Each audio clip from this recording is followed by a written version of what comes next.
thoughts from different speakers, different experts who joined us. Then we had a technical session 1, which saw presentations by various scholars.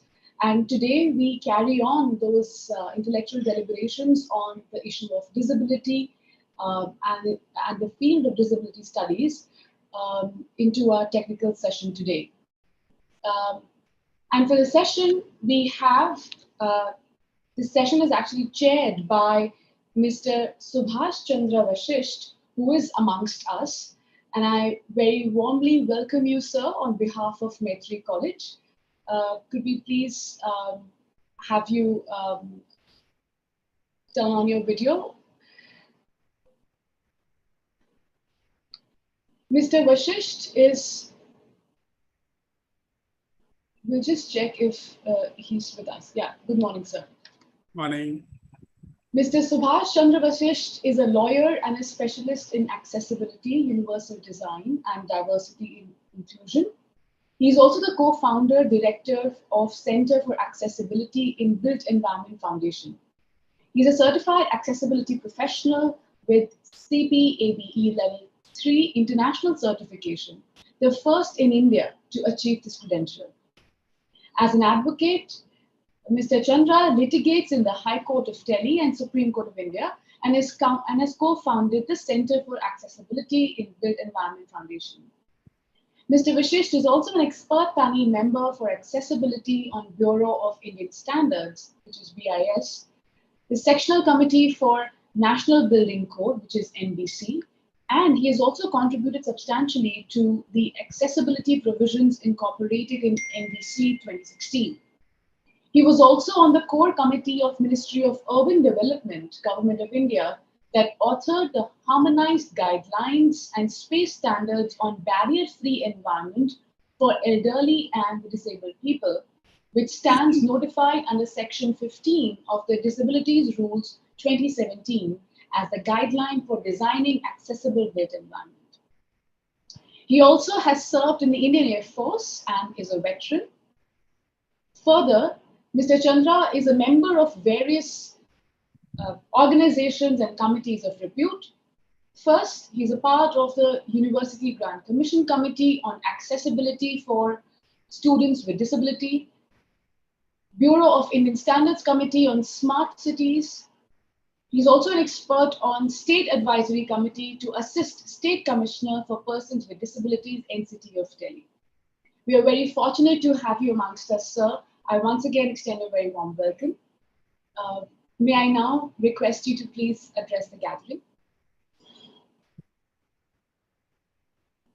Thank you so much, Nupurji, for this warm welcome. Sir, I'm sorry, you'll have to unmute yourself. I can't hear you.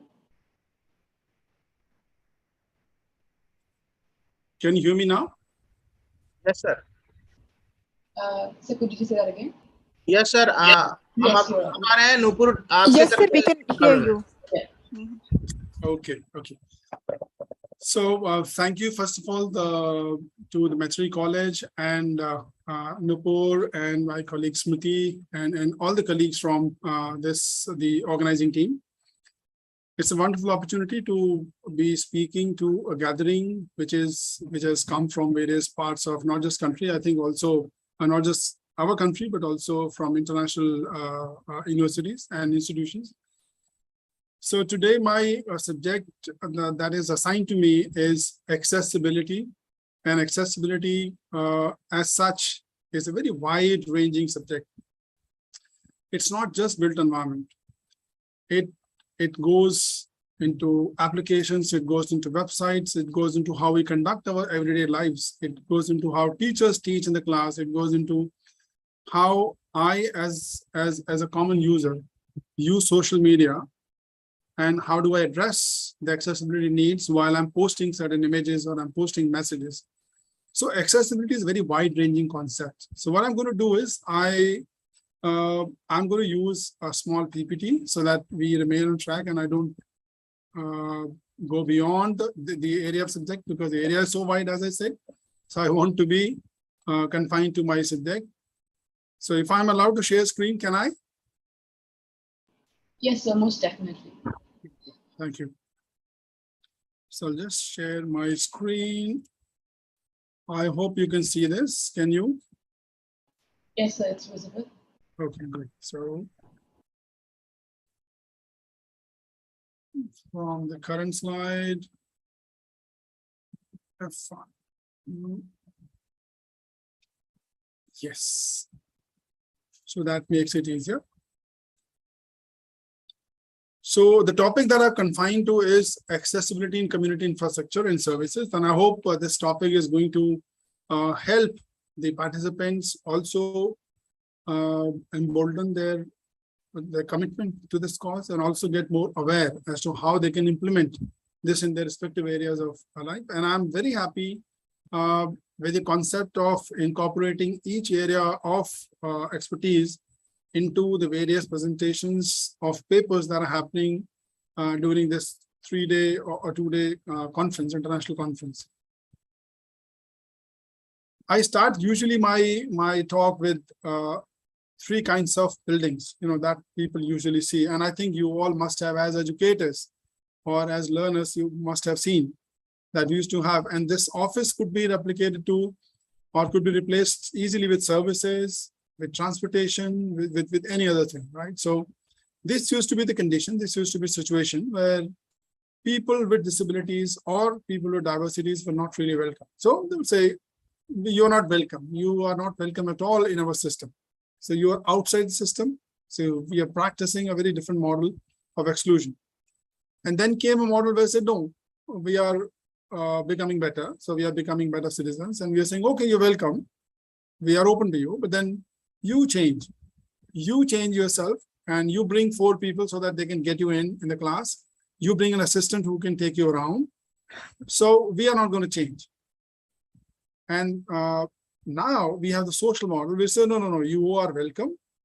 And we will change to suit your needs. So that's the social model of disability that we keep talking. And here, role of accessibility becomes very important to make things welcoming for diversity of people around us. And I think this is I would say, the cornerstone of the entire inclusion paradigm that we're talking about these days. Or ever since the UN Convention was signed by the country and India started taking steps. In fact, world started taking steps to practice inclusion. So I'm sure the barrier-free environment or the accessibility, we also call it sometimes disabled-friendly, we call it accessible, we call it inclusive, we may call it design for all, a lifespan design. There's so many terms that have been incorporated, that have been coined, and that are doing the rounds to indicate how environment or services or infrastructure need to be accessible to each one of us. And it actually means that it embraces diversity in social, economic circumstances, in addition to variation in age and ability. And I think this question does not need an answer. It is so obvious as to who needs accessible environment. And I always put it that each one of us is a beneficiary of an accessible environment. And I very often, when I say this, I always put persons with disabilities on the second slide. Why is it so? Accessibility is such a mainstream subject. In fact, people who talk about accessibility in relation to persons with disabilities do more harm than good. By restricting it to persons with disabilities, because if you look at any decision you take in the community, it is on the basis of numbers. The elections are on the basis of numbers. Decisions are taken on the basis of majority. So accessibility for 2.3% or 2.1% population, not really digestible. So no, there's a larger group of people who actually get impacted and affected positively or negatively by whether you provide access or you miss on access. So just not an issue for persons with disabilities. It makes participation much easier and effective for everyone. And that means young children are a part of that group who get benefited. Elderly people, goes without saying, because it is the age when you become elder, you mimic most disabilities. People who speak different languages. who have different learning styles, they also tend to get benefit from accessibility. People with hidden impairments, because most people do not have visual impairments, impairments which are so visible. People with temporary ailments, pregnant women, people with heavy luggage, and I include all these different persons with disability, different categories of disabilities, seeing, hearing, moving, whether they call themselves as disabled or not, but they do benefit from accessibility. What we have found in our exercise, in our long experience of about 2 decades working on accessibility, is that often attitudes become real disability. So because of attitudes, sometimes even when the things are accessible, we find people are not able to use it. A small example that I can give you is locked accessible toilet in public spaces. So the attitudes are that they're meant for certain people. We'll open them when they come, otherwise they'll be misused. Or the bollards that you put on an accessible sidewalk. These are attitudes, these are preconceived notions that often becomes real disability. And I also say this always, that disability is not a choice, but yes, our attitude is. So this presentation or this lecture today or this orientation that I'm conducting also can play as a mechanism to say enhance our attitudes or open up our attitudes, positive sides to it, so that it becomes accessible. So that you understand the accessibility and how it impacts everyone. Another example that I often quote is, here is a school, the gate of the school where there is a lot of snow, and there's a ramp. The gate is connected to a ramp and also stairs, and there are a group of students who are just gathered, and there's also one of them is wheelchair user.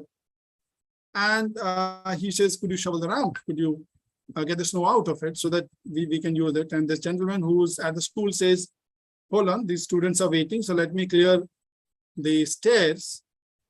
So when I've cleared them, then I'll clear the ramp for you. And this is again the huge attitudinal barrier that we have. Is the very easy thing is that if you clear the ramp, I think everyone else can go in easily. So I'm not going to go into the statistics, but yes, the misconception that we have is that accessibility is an expensive affair. And we also believe, and many people believe, that any place can be simply made accessible by making a ramp at the entrance. Or many people also feel that it's only just wheelchair users who need access and nobody else.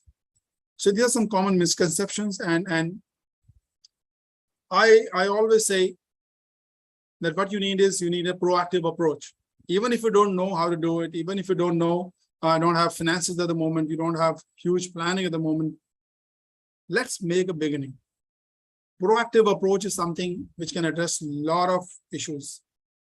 So if you're in a school, if you're in a college, if you're in a higher education institution, and if you're part of management, or if you're part of decision makers who can do that, just see where people face barriers. At least now I know now there is an Accessible India campaign, there's a law in place. I'm going to be talking about it, how you should be doing it, what are the codes that are applicable to you. But with proactive approach, what you can do is, at least even for private players who are not in the government, what they can do is, this also enhances the visitability of your place, that you make at least ground floor accessible. You provide these foldable ramps, you provide wider door width so that people can enter. You provide tactile pavers so that people can easily negotiate and get oriented. And you can offer assistance where it is simply not available. So let's come to the minimum standard and best practice. I always tell this: how much do you want your son or a daughter to score in the exam? 35%, 40%, or you want him to pass with 90%, with 100%? Why not 100%? So best practices are those 100%, and minimum standard that the law provides or the standards provide are usually very minimum, like passing on 40%. So you should always strive for best practices. Do not get restricted to minimum standard. That's my message to all the practitioners in whichever position we are, whatever work that we are doing. And best practices are often addressed by if you practice universal design. I'm sure if you are in the education sector, you must have studied, you must have read about UDL, the universal design in learning. Universal design is a concept, as I said, it's actually a concept, and it can be implemented in every area because it's a framework of design. So you can design a place, you can design things, you can design information, you can design how you communicate in your class, how you teach, how learning happens in your class, or you can design a policy which is usable by a widest range of people. Yeah. Is somebody trying to say something? Okay. Sorry, sir, it was mistake. Should I continue, or you have? No, sir. Yes, please It was continue. just by mistake. Somebody must have unmuted themselves. Okay. Okay. Thank you. I'll continue that. Yes. So we call a concept of accessibility based on universal design often as inclusive design or design for all, lifespan design, or human-centered design. And so it has 7 principles. I won't take much time of yours. I'm sure you can read up on the websites, on internet. There's so much of information is available on this, but I thought it's an important area. Whenever I go and talk to people, many people do not know about it. And I think every practitioner of inclusion must have basic information about how UD operates in how the framework of universal design operates in various areas. So that's why there are 7 principles. The first principle is that your design or your policy or your instruction or whatever services that you're providing must have equitable use as its principle, so that everybody is able to, or nobody's feeling disadvantaged and not leaving anyone behind. And you don't stigmatize any group of users with your design. So a small example here that I've given are a continuous sidewalk, which is accessible for everyone, and a ramp which connects the various floors of a building within the building. So that makes much easier for everyone to access. Second is flexibility in use. So you provide flexibility to individual preferences and abilities. So if there is a right-hand user, you provide, or there is a left-hand user, you provide options for both. If there is a Braille user, you provide also audio as well as Braille. So that's your trying to address the flexibility in use. Third principle of universal design is simple and intuitive use. Your design, your service must be so simple and intuitive. It shouldn't require a previous experience, previous knowledge, or language skills should not be requiring a higher level of concentration. So that's in simple and intuitive use. Perceptible information is where you are able to, regardless of your sensitive abilities, you are able to receive communication of necessary information from the design, right? Regardless of ambient condition. Tolerance for error is 5th principle of universal design, that you provide, it minimizes hazards. Basically, your design minimizes hazards and adverse consequences of accidental and unintended action. And the second last and 6th principle is low physical effort. The design does not require a lot of effort. So less of fatigue, less of repetitive action, and you're able to use efficiently and comfortably without getting tired. A small example can be a door handle, lever type door handle, which can be even operated with less than 22 newtons of force and with a single hand, without even use of your fingers. Even with a closed fist, you could be able to use it. So that's principle 6. And the last principle is basically talking about space, size and space. So you're addressing variety of users who may be requiring larger spaces or smaller spaces, or maybe requiring higher sizes. So that means you are able to use all people are able to approach, reach, manipulate, and use regardless of their body size, posture, or mobility. So whether they're using crutch, whether using white cane, whether they're on a wheelchair, or the posture is little lying or sitting or standing, it completely addresses the size and space, completely addresses your design. So these are 7 principles, and I think this also applies to your seating in the classroom, how you place your whiteboard or blackboard or teaching board, or various other information that you provide in your class. So this is about universal design, and I'll show you how various facets of accessibility in different, say, community environments impact accessibility, and how you can sort of address that. So first section that I've touched is access to ICT and websites, and this is most crucial element for higher educational institutions or for any other sector. Just touch upon how. So information design and communication, this requires to widen the scope of access, especially in context of what service or sector it is, education sector, tourism sector, or transportation sector, or it can be any sector. In Indian context, we have the, I'm blessed to be part of the Bureau of Indian Standards Committee, which is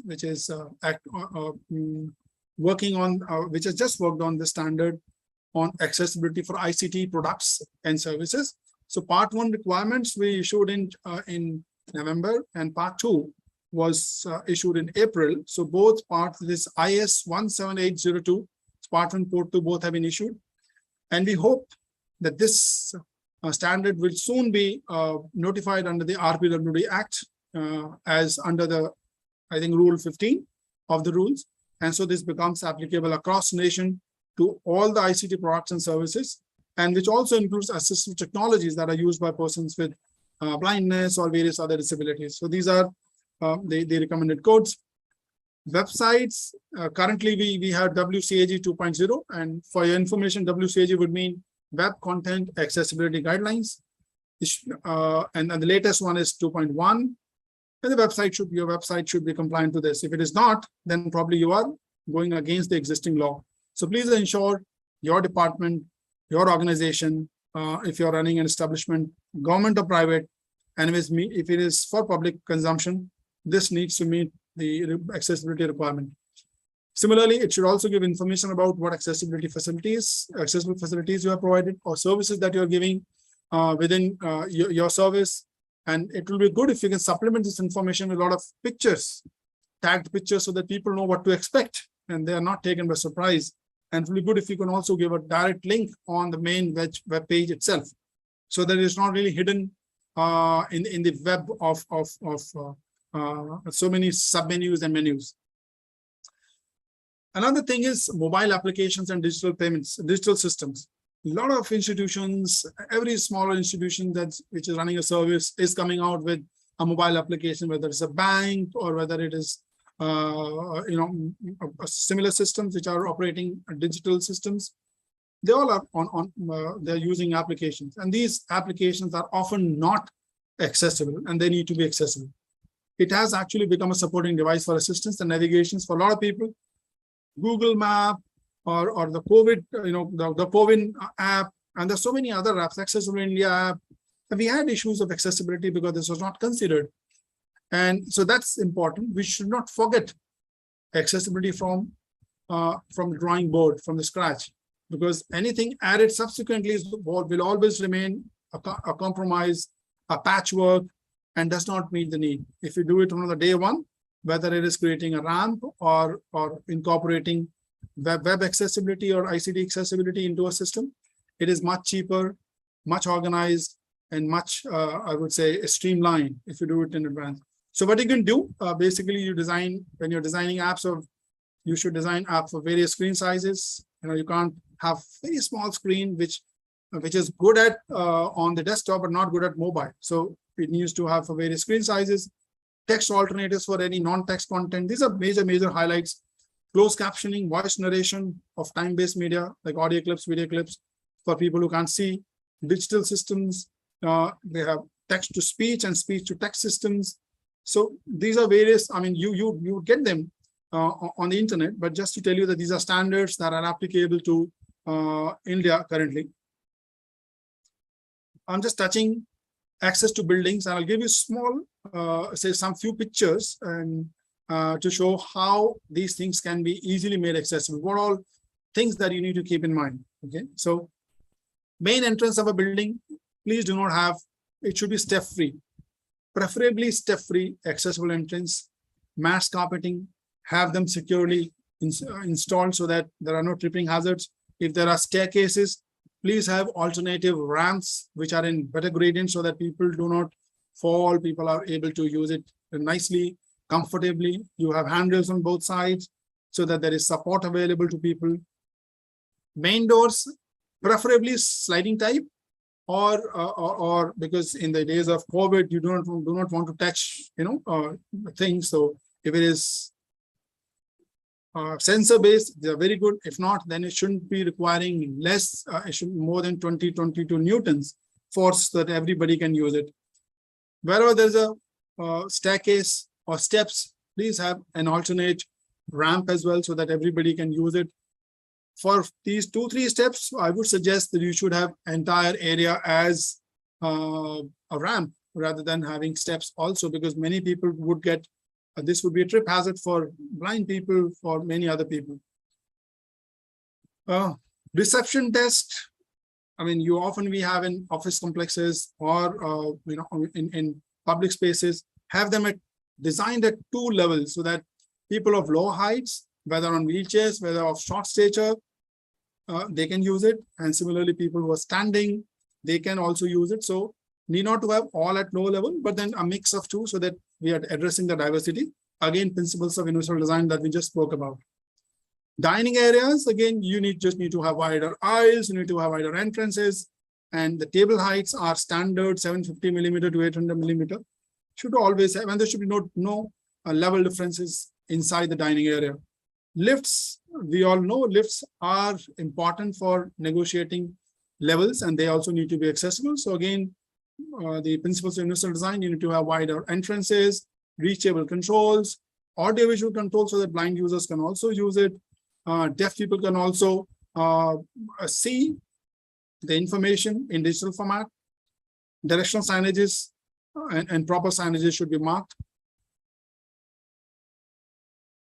These are some visuals that show braille signages and also digital signages that are accessible, and handrails and mirrors within the lift, and wider lift so that wheelchair users can easily, or crutch users or people who are walking with rollators can easily turn in the lift.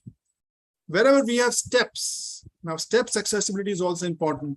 You need to have these edges of the steps also color contrasting so that people don't, it does not become a trip hazard. People don't miss out on in low light conditions, or sometimes people are just, the concentration level is low. They're able to access this. You need to have handrails, as I said, on both sides. In older buildings where you say, okay, we don't have space to create anything. So you have these modern means of intervention that you can provide, where you can install lifts or stair lifts where people can easily, making it easily accessible. Controls and switches is another area which makes building inaccessible. So you need to have lower height, rocker switches, and you can have large view mirrors at the entrance. Again, lever type handles that I keep talking about, they're easier for everyone. In dormitories, in guest houses, you need to have sufficient circulation space for users so that people are, and also the height of the bed need to be of not more than 500 millimeter, preferably to 450 or so, which is almost equivalent to a seat. All other amenities, whatever that you provide, need to consider accessibility in terms of reach range, minimum widths, again, using principles of universal design. A typical layout of accessible guest room, just to show you that you need a turning circle of 1800 millimeter, around 2 meters. And this is alternative location so that a wheelchair user can actually turn. And other things are, everything is reachable. Toilet, again, toilet door is wider, there is sufficient space. Door is wider, easily people can enter. So these are standard. You can have residential areas, universities and higher education institutions are creating staff housing. So even residential areas could be easily made accessible. You could have wider, again, entrances, kitchens could be accessible. You could have, the balconies and other areas also completely accessible. So accessibility based on universal design is a concept that we have incorporated in National Building Code as well. So you'll find the Part 3 of National Building Code is definitely talking about making housing also accessible. All public housing, which are even created by whether created by government or created by private builders. If they're meant for public consumption, they need to have basic accessibility features. That's part of the law now. So some examples of, again, the restrooms in public restrooms, it becomes another barrier for people not accessing or not able to step out. So you need to have accessibility in public restrooms, the wash basins, the urinals, low height urinals for low height people, for children, and handrails on both sides. And these are like important elements in public toilets. Grab bars supported urinals for people who may be using, say, crutches, or who may have walking difficulties, who may need to balance themselves for unbuttoning, and while they're not able to take support of the crutch. So these are really helpful for ambulatory disabilities as well. Accessible toilets need to have handrails on the side wall, as well as a pull down bar. So that makes it really accessible for a variety of people. We have seen what people do is they fix these pull down bars, and it becomes really inaccessible for people who needs it. So it might be accessible for certain groups of people, for example, elderly who are able to walk, but not really people who are wheelchair users who transfer laterally, who transfer from the front. So that becomes a challenging. Bathing areas, signages, and signages will have also raised, tactile, and plus braille. So that was about the various buildings. Some example of how a toilet, outside the toilet, you can have a "You are here" sign, where a blind person does not need to touch everything inside to find out where is the urinal, where is the washroom, or where is the wash basin. So you have a map outside in which is in raised tactile, and also with braille information and English raised tactile. There's building directory in braille, an example of that, and information on handrails in braille and in raised tactile. It helps people orient within a building. So various signages, not touching signages. I'm just jumping onto another area of information, which is local mode of transport for accessibility. Quickly, we don't have accessible taxis in city of Delhi. I'm sorry to say, but as a national capital, we don't have single accessible taxi for persons with mobility challenges. Most of other transport systems are not accessible. Buses, we have now low floor buses. I think gradually Delhi is going to have all the buses would be low floor and will have extended ramp. But no, it is not the situation with many other states which are fighting to have low floor as a standard. Despite Supreme Court judgment, despite very clear court direction, many cities continue to cite lack of funds, and they're talking about buying semi-low floor or stepped, high floor or these kind of buses which have no accessibility at all, especially for people with wheelchair users. For people with blindness, there are no technologies that can assist them as to which buses come, when they board, are they boarding the right bus, how far is the bus. So in fact, all that information need to be made accessible to a variety of users. That's accessibility, and we need to be concerned about it, talk about it, be aware about it, and see wherever we can push for its implementation, because that's what the law says. Battery operated wheelchairs, wheel-in taxis, these are norms in different other countries, not in India. We want this to become a norm in India as well. So these are station taxis in London. You'll find all these station taxis are accessible. They have rooms for people with disabilities. Some manual tail ramp examples of how these are incorporated in different buses and different cars and different vans, different models. So this is just one from some exhibition, these photos. Accessible coaches, smaller buses, hydraulic lift, how it is operated, some small examples. You could also have access into tourism. And so you need to have a proactive approach, and you'll find an answer. So this is a manually assisted non-motorized transport solution, which are a good resource in rural settings. We have an accessible houseboat in Kerala. So we're talking of accessible tourism. It's becoming accessible now. These photos from inside the houseboat are accessible. The bedroom is accessible, toilet is accessible, wider doors within the houseboat. So you need to have an orientation, and solutions follow.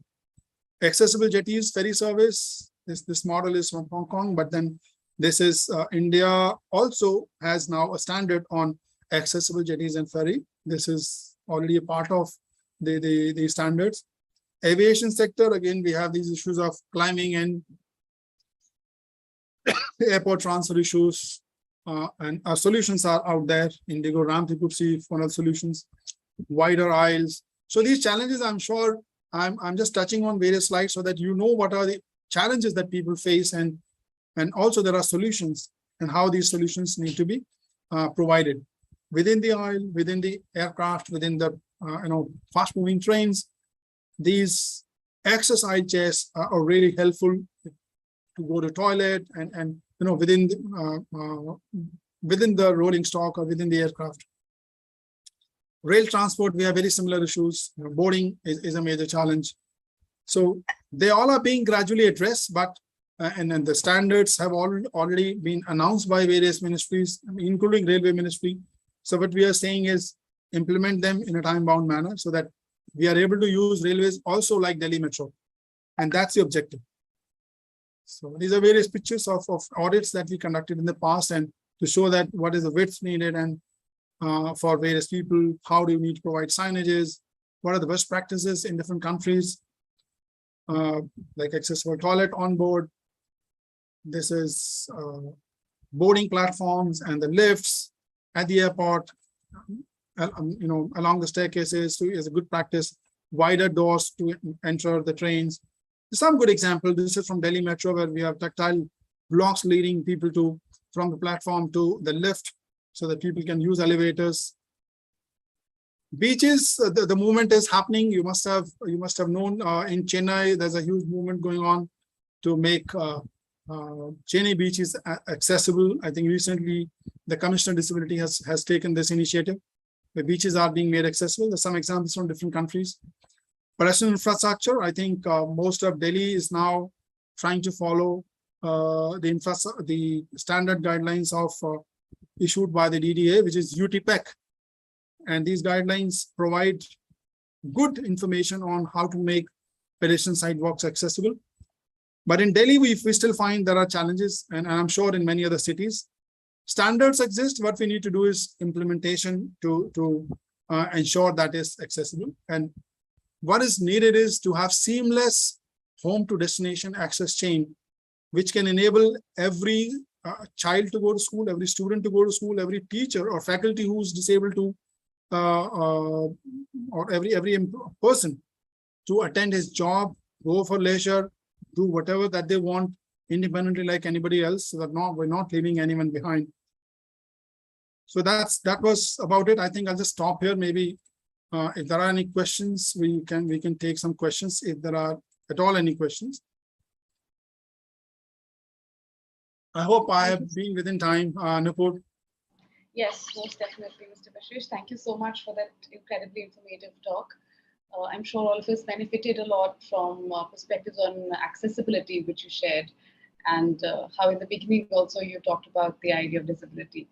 So thank you so much. And of course, your talk was still more informative because, I mean, we also had those visuals. So we know that what kind of work is going on, at the ground level as well. So thanks a lot for that. Yeah, so we see that we have some questions in the chat box. Okay, I think Prerna Sinha would like to ask you a question directly. And we also have certain other questions which have come. So let's see, I'll just give access to Prerna.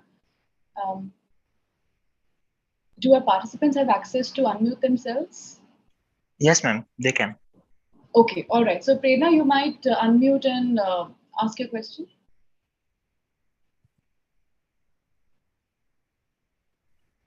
Yeah.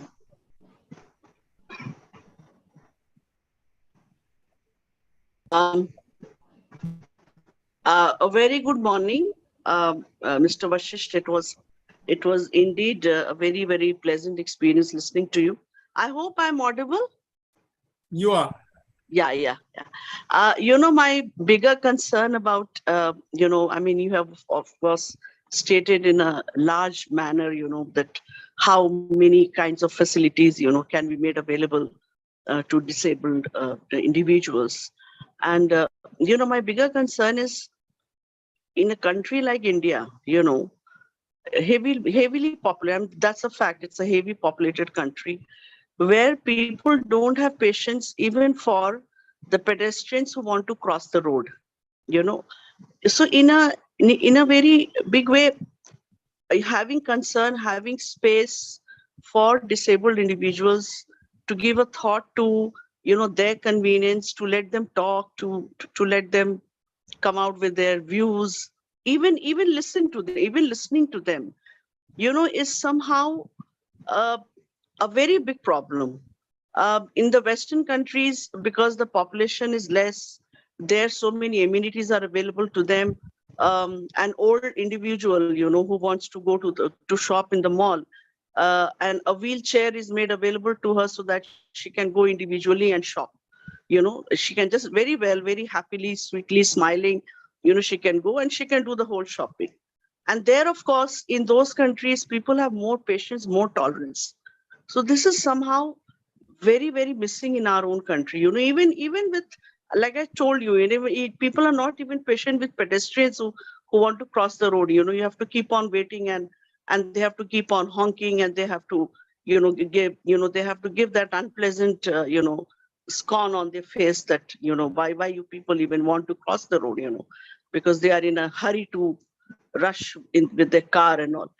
So, how do we, so I think in a country like ours, it will take a lot many years for us to overcome, even the basic tolerance and understanding for disabled people. So what do you have to say about this? Thank you. Prerna ji, I think what you have conveyed is appropriate. I agree with that to a great extent. But what I think is the behavior modification, behavior change comes from a small example that I often give is, look at Delhi Metro. Same set of people.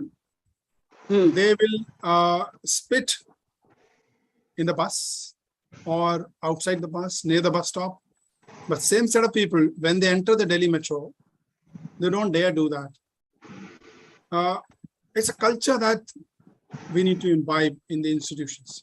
Exactly. It's also, and not just culture, it's also to begin with. When you're doing something new, because we are so used to be seeing that roads are meant for vehicles, not for people. So whenever you see people, because this has been the concept in India. You see how the road is developed. A road is developed primarily for car. So you find whenever we have road, it is only the bitumen. On the sides, it is very often left and it is open for public. It is not so. If you look at many international countries, what they do is the side space is earmarked, and the road is not open to public unless pedestrian infrastructure is complete.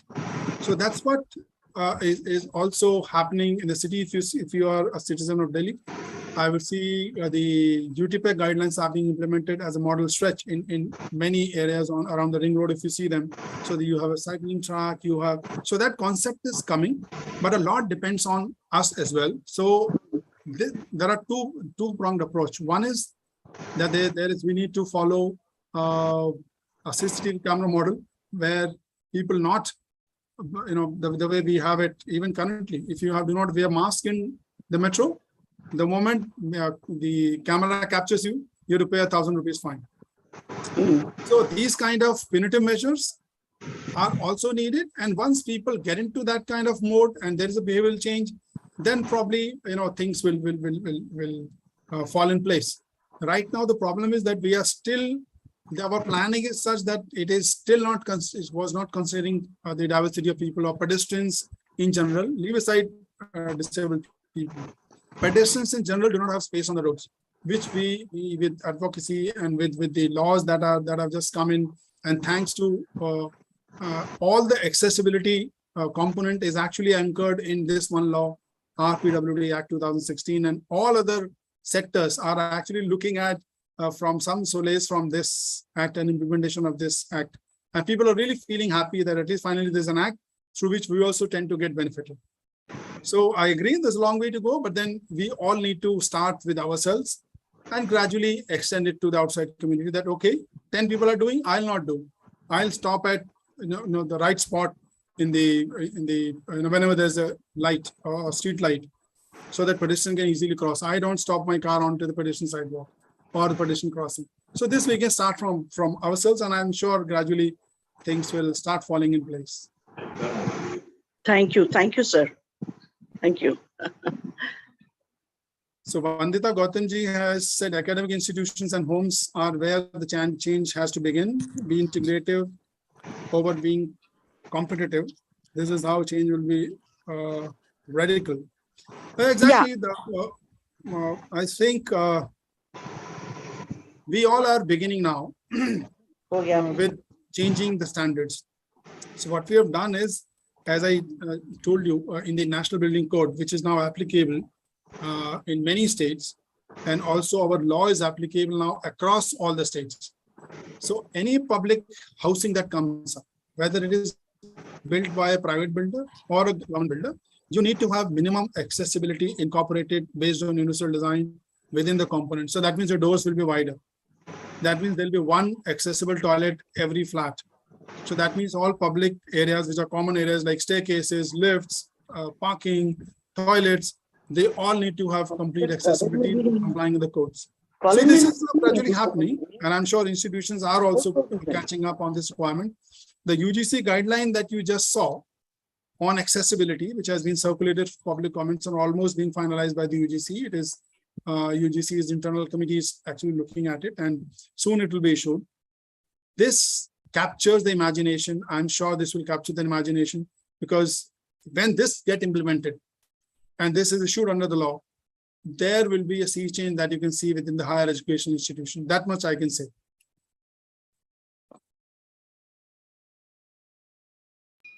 Thank you for that, Mr. Vashisht. There's the other questions. I believe Dr. Vandita also had a question. I'm sure that also is addressed in your response just now. The other question is by Ms. Pratima. I mean, before I read out your names, I would just want to excuse myself because I'm not aware if you are a faculty who's asked a question. So in case I either mispronounce the name or I missed the salutation, please forgive me for that. So this is by Pratima Singh, who says that how do we bring that radical change in rural areas, as you've talked about accessibility in the urban space alone? Thank you. That's a very important question, because what happens is, most of the time when we're talking of accessibility, we get stuck with metros, we get stuck with cities. True. The law requires the rural areas also to be addressed in accessibility. And I'm happy to tell you that Ministry of Rural Development has also come out with standards of accessibility. And these are, they are, I think, up for public comments. Please go up the Ministry of Rural Ministry's website, find those standards, give your comments as to what you want addressed. I'm sure we'll be doing our own work, of course, as experts who have been invited to sort of comments, but public is also invited to give comments. So there we can address. See, once these are in the rules, right now, very often what we tend to do is we follow up on these accessibility issues with state commissioners, with various authorities pertaining to cities. We are not addressing, I haven't seen a single petition filed before the state commissioners disabilities to say that my village is not accessible, or why under the Manrega scheme, the road or the sidewalk built from the road to the village or the internal roads of the village are not made accessible, why there are still open drains. So why can't these petitions go before the state commissioner? See, we need, as I said, law is does not work as long as it remains in the statute book. It needs to get activated. Somebody, the users, stakeholders need to use it. You need to file a petition, you need to file a representation, you need to file a grievance to the concerned authorities. So for you, I mean, all of you can take that lead. You can advise your friends, or when you visit the rural areas, you can do that yourself. Take photographs, take some pictures, and post petitions and representations to the State Commission on Disabilities. Seek follow-up. See, this will only happen when we all collectively raise voice. If we don't verbalize our needs, हमारे यहाँ कहावत है, एक माँ भी बच्चे को दूध तब तक नहीं पिलाती जब तक बच्चा रोता नहीं, हाथ पैर नहीं मारता. It's as simple as that. It is government you're talking about. And so you need to verbalize your demands. You need to make a noise. You need to get it heard through your public representatives or through representations. And I'm sure we will soon have, because this has already started in some parts, some belts. You look at Manipur, this has started. Look at Sikkim, this is largely being done. A lot of accessibility in these areas has already been undertaken. So many other states are now taking lead, but we need to be careful that this is implemented in right earnest. Some examples, if you look at the implementation of Delhi Cantonment Board recently, what they've done is the tactile tiles are placed on the extreme edge of the footpath, and which I found this work happening and immediately brought to the notice of State Commissioner Disability Delhi, and notice was issued, and I found on the fourth day the entire thing was being dug up again, and they were trying to correct it. Of course, only on that stretch where the work was happening, but about other stretches where the work has already happened. So this is also a case in Delhi University, in many parts of Delhi, where wrong placement of tactile tiles is not helping any blind brethren. So unless we all collectively, and in whichever situation we are, we make a noise and we make a complaint, we raise this issue, this will not work. If we think only blind people should raise their voice because it concerns them, then probably we'll never have an inclusive infrastructure in our society. We all need to collectively verbalize the need and raise our voice. I think for Kashmir also, you're talking, some Sataj Ahmed Dar, Mr. Sataj Ahmed Dar is talking about Kashmir does not have these facilities. Instead, they're teasing persons with disabilities. I think what you can do, Mr. Sataj, is Kashmir right now is a UT, a union territory. So all your cases would come to Chief Commissioner, a Court of Chief Commissioner Persons with Disabilities. Please file such cases in the Chief Commissioner's Court, because now you don't need to come physically. You can simply write an email to the Commissioner's office, and these matters are taken up seriously.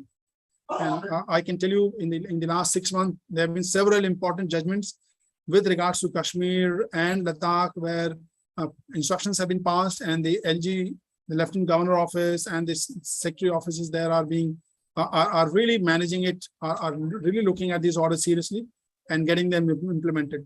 So wherever such cases are there, so I think Commissioner's office also has a duty to raise awareness about persons with disabilities and their rights. So that also falls within their work area. So they can organize awareness workshops in those universities, and they can also pass orders to ensure that this is implemented. Facilities are made accessible in a time-bound manner. Thank you so much. Yeah, I don't think there is any other question. Yeah, but I'm sure that all the details that you've given, particularly concerning the legal aspects of it, that I'd perceive, particularly even the legal procedures that one can follow to make sure that these changes are made, that has been a very, very important contribution of this session. And thank you so much, sir, for that detail. What I've done is I'm just posting one link. It's called disabilityrightsindia.com. It's one of my websites. And this has all the information how to write a petition. It has all the guidance. It has all the guidance of laws and various other rules that are applicable. And there are model templates sir, also that we need. Yeah. So these templates that you can use on how to write a petition. So on this website that I just posted in the chat box, disabilityrightsindia.com, you will get all that. And in case you need any additional information, just send an email. I'll update that on the blog so that it is useful for the larger group. Okay. It was pleasure. I think I'm audible and visual to everyone. Is it? You're audible, can't see you though. Just a minute. Why? Just a minute. I don't have, I guess, right of to start my video. Can you? Ma'am, you can. Over? Yeah, you have given me. Must try again, please.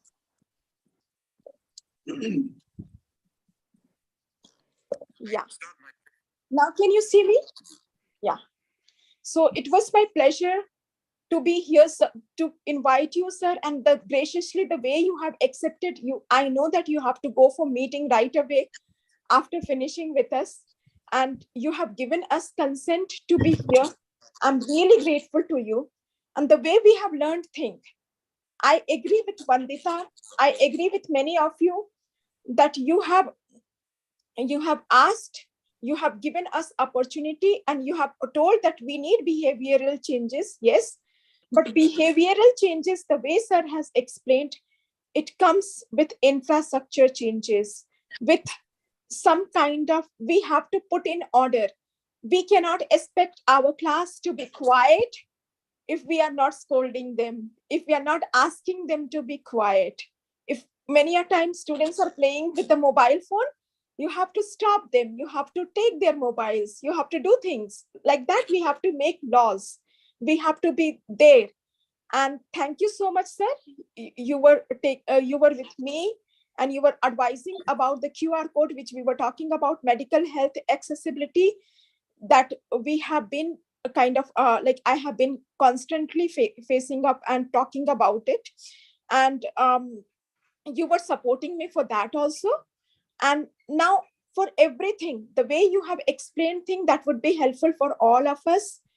And we have to be very, very careful, because sir is a UGC member for accessibility, member for that, and he can come, he can be there in auditing board of our institution for accessibility.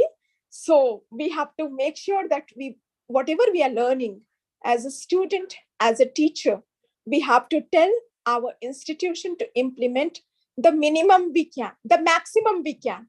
The minimum they will do, I know that, but maximum we have to suggest them. Thank you so much to everyone. Okay, Now, thank you. Now, Nupur, should we continue? Like, sir, can we continue with your permission with the paper presentation? So Yes, please yes, stay please. with us if you can. I would try to be on it continuously, even when I'm traveling. I'll have it on my mobile. I would love to listen to what all papers are being presented.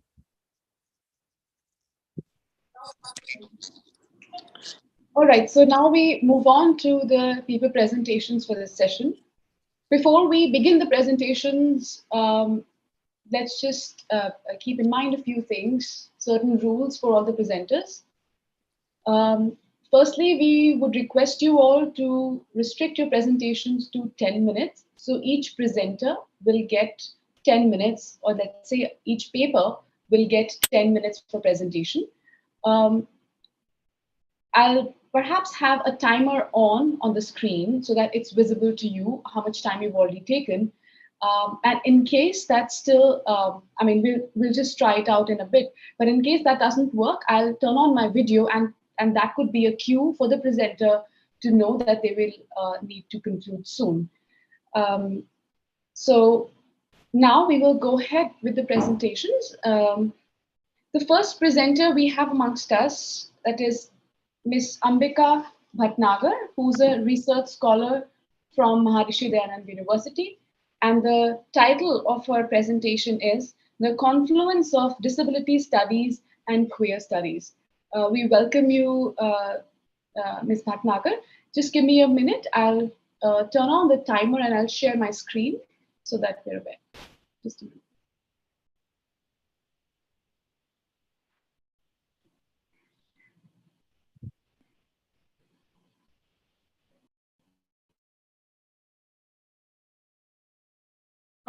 Ma'am, would I be able to share my screen?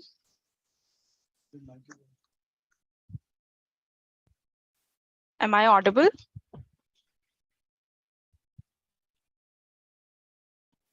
Yes, you're audible. Okay. Perhaps you could share the screen first, and we'll see if the two work. Otherwise, I'll just turn on my video as a cue for the time. You could perhaps go ahead and share your screen first.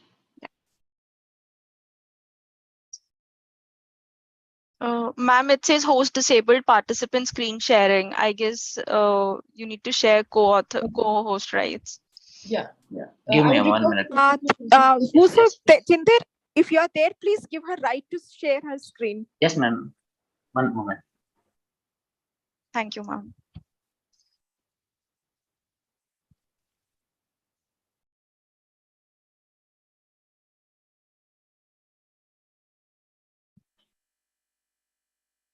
Sorry, host can give this Access accessibility. given Tajendra ji. Promotion, Access Yes, given. yes. Yes. The Okay, thank you. access is there now. Okay, is my screen visible? Yeah, it's visible. Absolutely. All right, so just a second. Okay, so ma'am, can I start? Hello, Yes. am I audible? Yes. Yeah. I think you can. So I think the method that we follow is that I'll turn on my video once you're nearing the 10-minute mark, which is so around 8 minutes is when I'll turn on my video. So that would mean that 2 minutes are remaining for you to finish. Sure, ma'am. Thank you so much. Good morning, everyone. So first of all, I would like to convey my heartfelt thanks to Maitri College for providing such an enriching platform. And of course, respecting everyone's time, I'm going to keep my presentation extremely precise. So there is a chance, there are high chances that I might skip on some concepts, or I might skip on the detailing of concepts, but they are covered in the paper. So let's begin. Who am I? Is this one simple question is something that tells a person's identity. So the word identity takes its origin in the Latin word identitas, meaning the quality of being the same. However, the term with its multitude of implications fails to meet its denotative essence.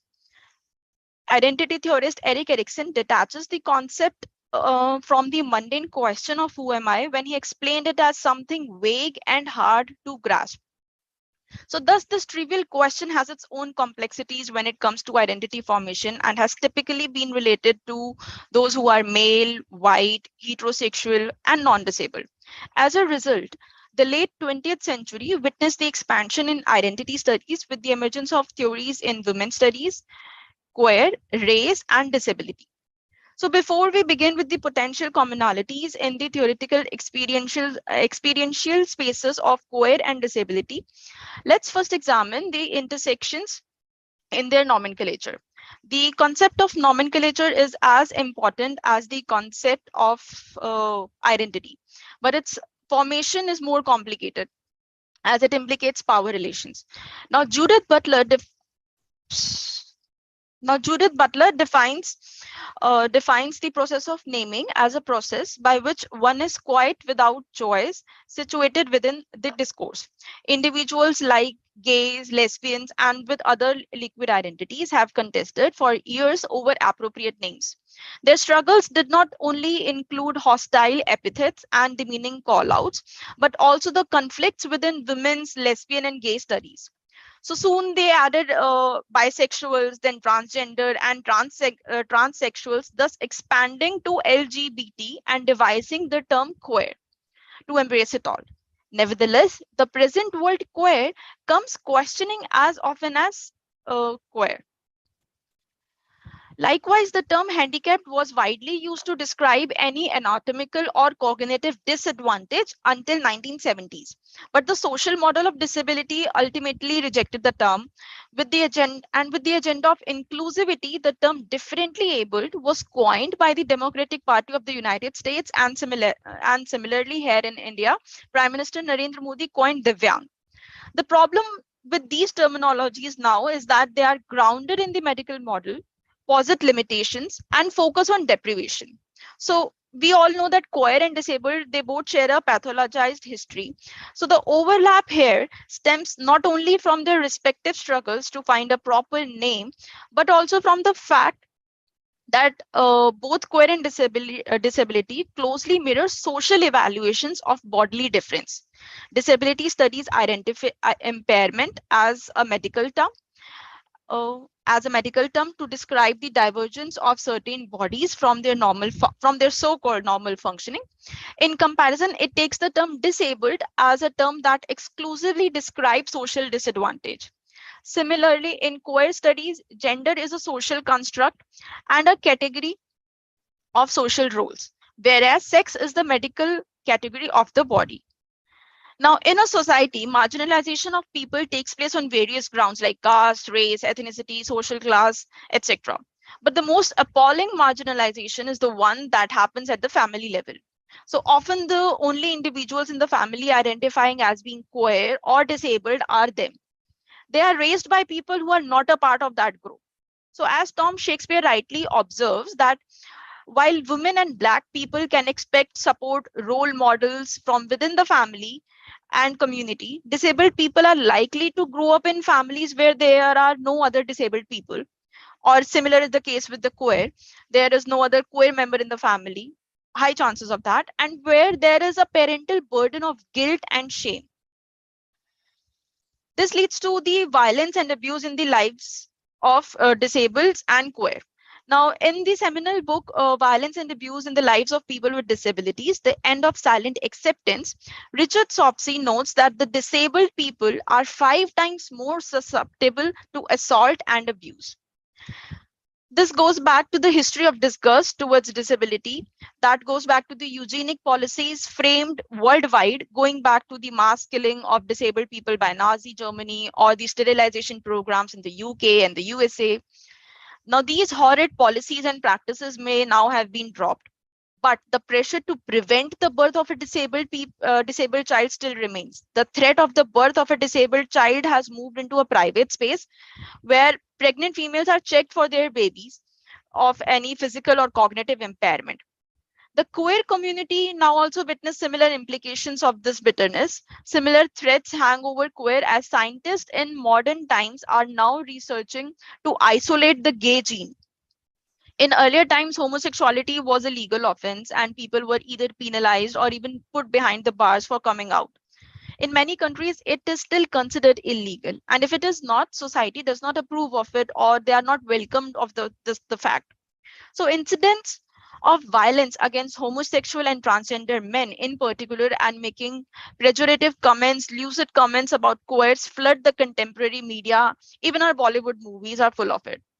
So the humiliation, powerlessness, disgrace, along with the cultural maltreatment, result in the ever-present traumatization common in the lives of queer and disabled people.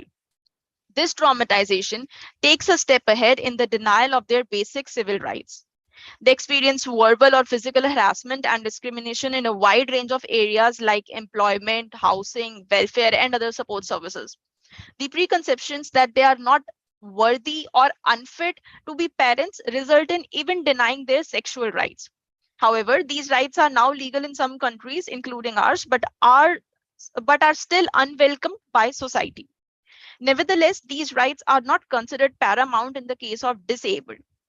The essential challenge for the disabled is not how to do it, it is with whom to do it, as argued by Shakespeare in Untold Desires, The Sexual Politics of Disability. Now, this leads us to our next point, that is feminization. Nicholas Watson observes that disabled people face a daily barrage of images of themselves as others, as unworthy, as something to be feared. They are perceived as weak and incompetent, much as gay men are feminized and are denigrated by being labeled as women. Now, the situation is even more terrifying for females who are referred to as unfeminine or distorted, perverted womanhood, as they do not meet the conventional norms of feminine beauty. Next comes the fear of being. Tobin Sibbers rightly states that disability is the thing that help make otherness imaginable. Regular phrases like "I would rather be dead than blind" or paralyzed acknowledge the fear of disability. Now, on the other hand, the fear of being homosexual runs so deep and discerning that people might deny being one. In all identity or categories, the decision to hide or be invisible is considered as passing, a derogatory phrase implying that invisibility is motivated by shame and fear of prejudice. However, Samuel differentiates the passing in both scenarios as passing deliberately or passing by default, emphasizing the way for people with invisible disabilities to regulate their identities. I would have loved to elaborate on Judith Butler and Eve Kosofsky concepts here and how their seminal concepts work in both the concerned domains, but I leave that for obvious reasons, and people will read the connections in the paper. So moving ahead, Thomas observes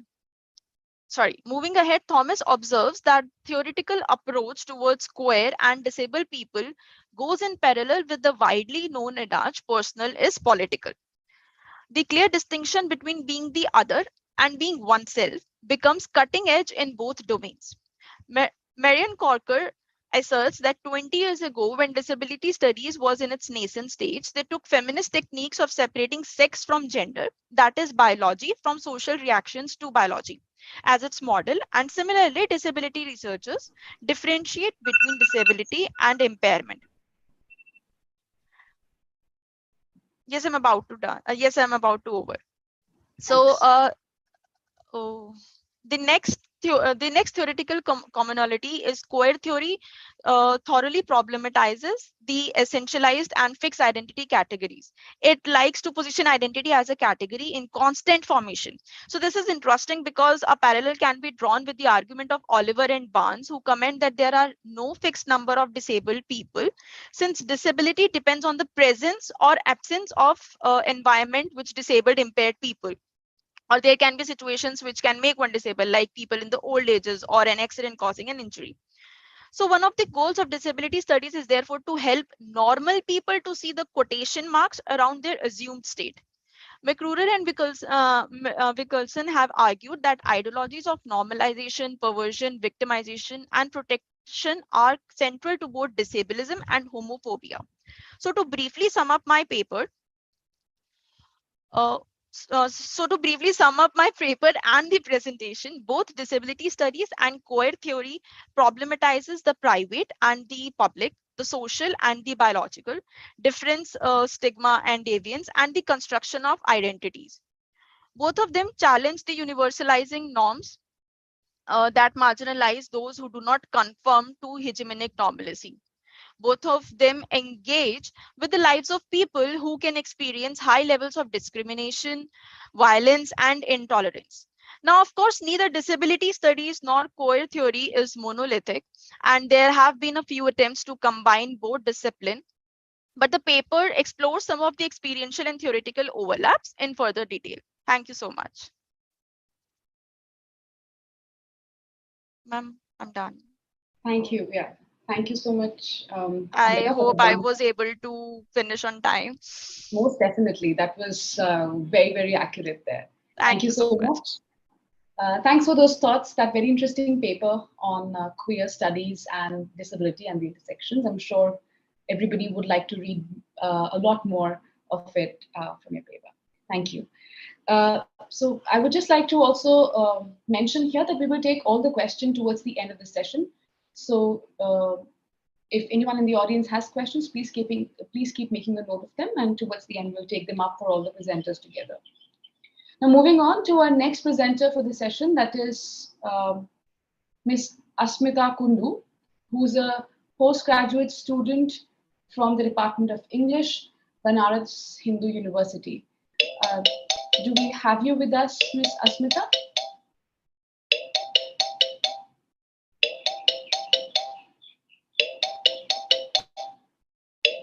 Yeah.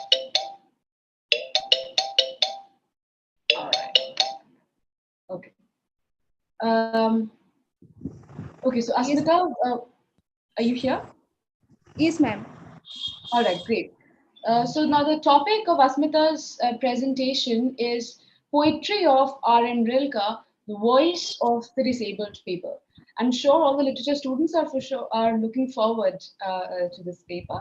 So Asmita, we'll just begin the timer for you. Okay, ma'am. Thank you. Yeah, you may start now.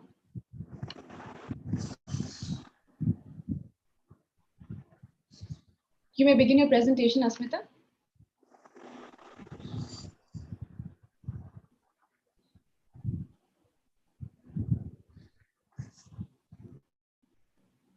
Ma'am, sorry, I am unable to share my screen. So can I continue without sharing the screen? Asmita, you can present your screen because you are co-host. You have the access. You have. Just give me some. Just.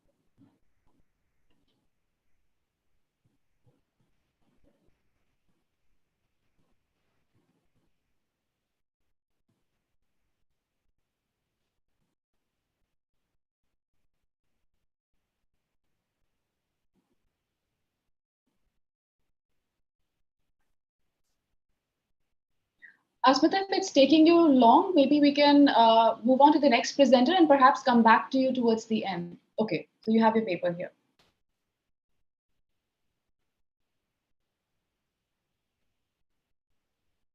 Yeah, your screen is visible now.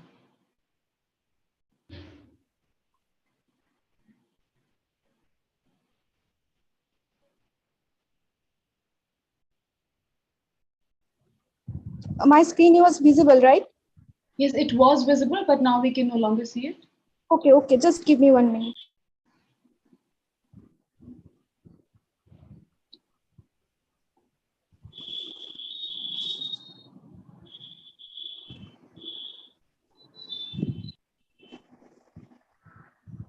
Okay, Asmita, I would suggest that maybe you can take your time and we can come back to you after other presentations because we're already running behind schedule. And Ma'am, I think my screen is now visible.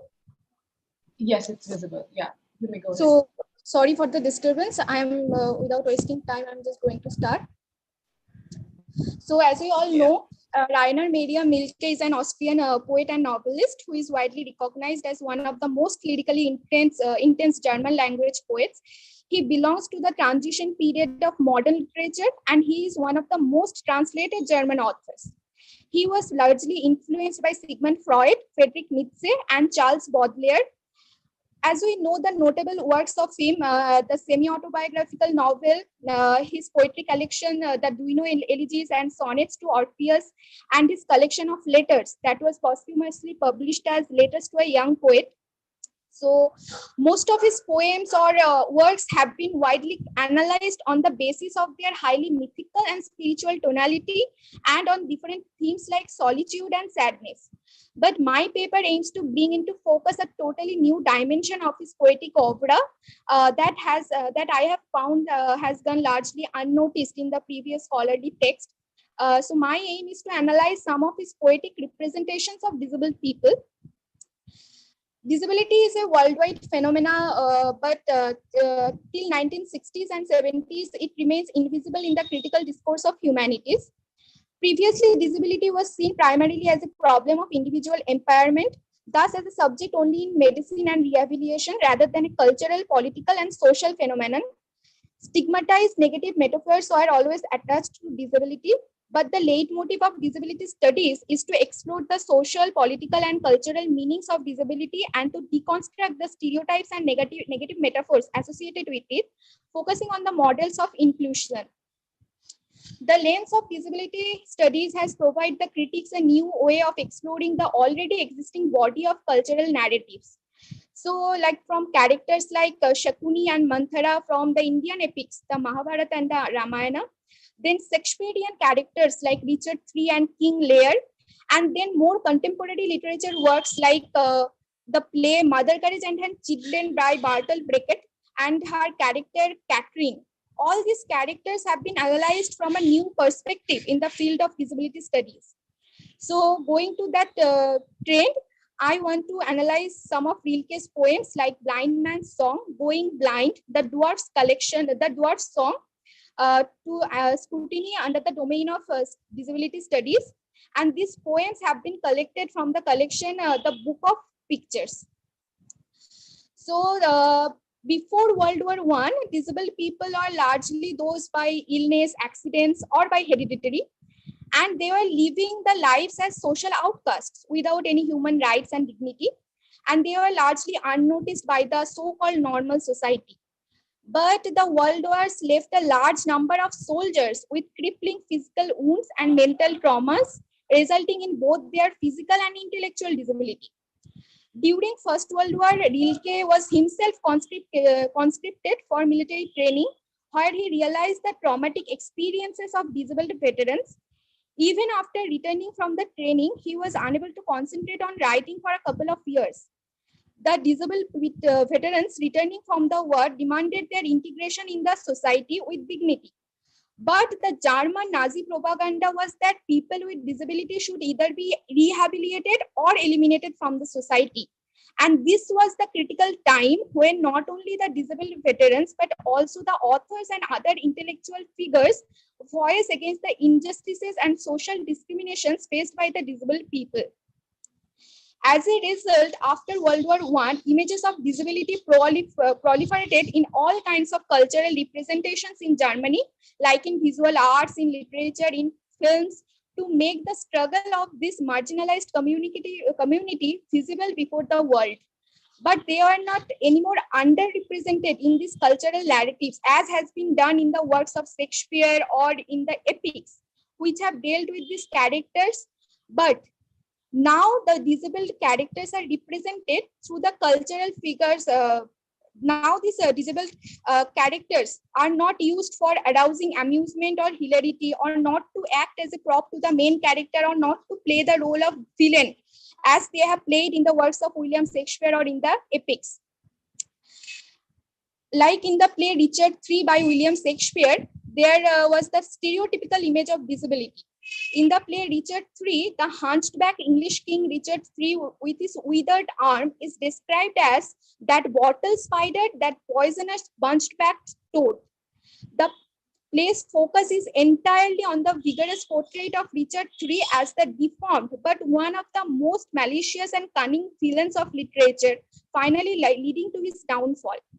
In Indian context also, the same stereotypization revolves around disabled characters. Even in Indian traditions, many a times disability is thought to be associated with the divine punishment for the past sins in one's previous birth. For example, in Indian epics, characters like Shakuni with his limp and Manthara with her hunchback, respectively from Mahabharata and Ramayana, have been associated with evil intentions and deeds. But Rainer Maria Rilke, in his poems, gives the realistic descriptions of the disabled people as ordinary human beings, along with their psychological turmoil, not in complying with that historical tendency of devaluing them. Instead, he paid heightened attention to invest his characters with self-esteem, shedding the feelings of shame and critiquing the social construct of disability. So now coming to the poems of Rilke, the most striking feature that I find in Rilke's poem, Blind Man's Song and the Dwarf's Song, is that disabled individuals are themselves the empowered spokesperson here, the representatives of the collective consciousness of all the disabled people. Before, in any cultural narratives, the physically impaired people are represented with stigma and sympathy from the perspective of the so-called able people only. But the most important transitional progress that has been accelerated by Rilke through his poems is that here a disabled individual voices his own views of their lives and the world around them, simultaneously creating own space in the literary canvas and expressing their gargantuan anguish and grievance after the long silence. So in the first stanza of the poem, The Blind Man's Song, the dichotomy of I and you, the self and the other, is present in the poem.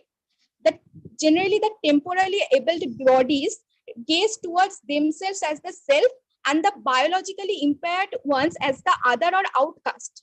As someone very pitiable or contagious who cannot set foot in the circles of the so-called normal people. But the very first line of Rilke's poem, I am blind, you outsiders, acts as a subversion of this conception.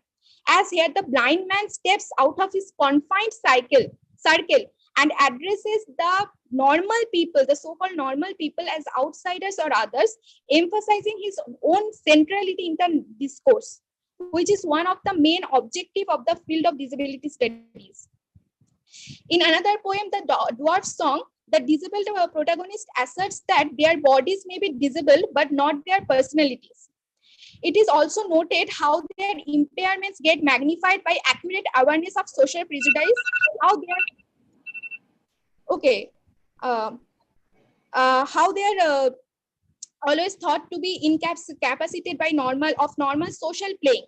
Like there is that social concept that disabled people are asexual, but it's a totally social construct. It's wrong. So this relegated position and truncated existence which every disabled individual suffers in society makes the protagonist of these poems very infuriated and rebellious. And Rilke also attacks the concept of sympathy. That sense of sympathy that is treated as a confirmation of humanity or philanthropic act by the normal people is in reality another mechanism for creating social distance between disabled and non-disabled ones. It is their own constant battle with both their own self and with the society. And mere sympathetic words cannot lessen that hardship of that battle. Instead, they need mutual love, understanding, and empathy. And also the last stanza of the poem Blind Man's Song focuses on the issue of two worlds existing simultaneously in the same universe. The world as perceived by the able people and the other world as perceived by the disabled people. And Rilke, here being very much poetic, says that the world of disabled people is not full of colors or beautiful objects, but only a dark and empty cage.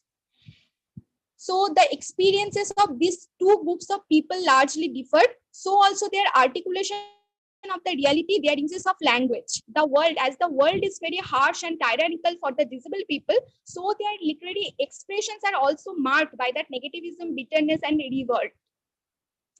In another poem by Rilke, that's Going Blind, the poet shows that how the society always leaves the disabled people behind all alone, but the disabled people never give up. Their eyes are always radiant with joy. They move slowly, but they finally reaches the goal if we show towards them some empathetic attitude. So no more they will be crestfallen or ashamed of their impairments. Rather, they will regard their life as a bliss instead of curse, making their own path towards a successful and dignified life. Here I want to mention another protagonist from Mitchell from the 2005 Hindi movie Black, which is a very inspiring story. And I found that line, a story about two people left incomplete by God who have fought a battle with fate and made the impossible possible. So according to Rilke, the fact is that the disabled people are also able to be successful in their lives.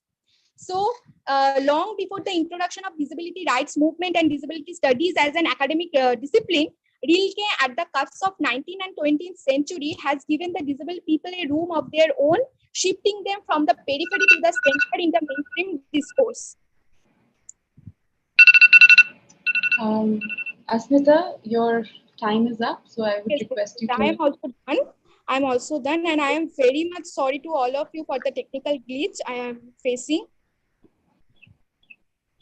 No, that's absolutely all right. Thank you so much for that presentation, Asmita.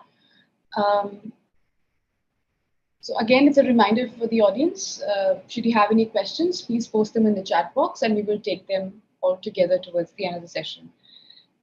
Now we move to the next presentation, the next paper, which is jointly authored by Dr. Poonam Juneja, Dr. Parul Yadav, Dr. Mansi Dhingra, and Dr. Vaishali Bhagoli.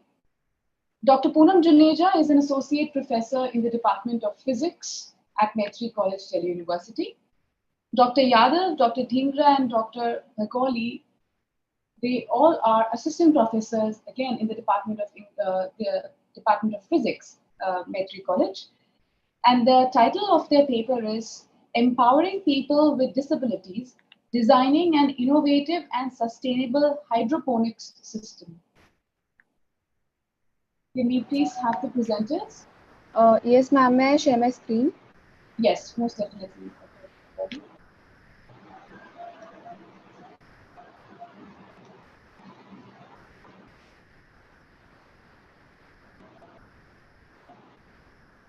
I hope my screen is visible.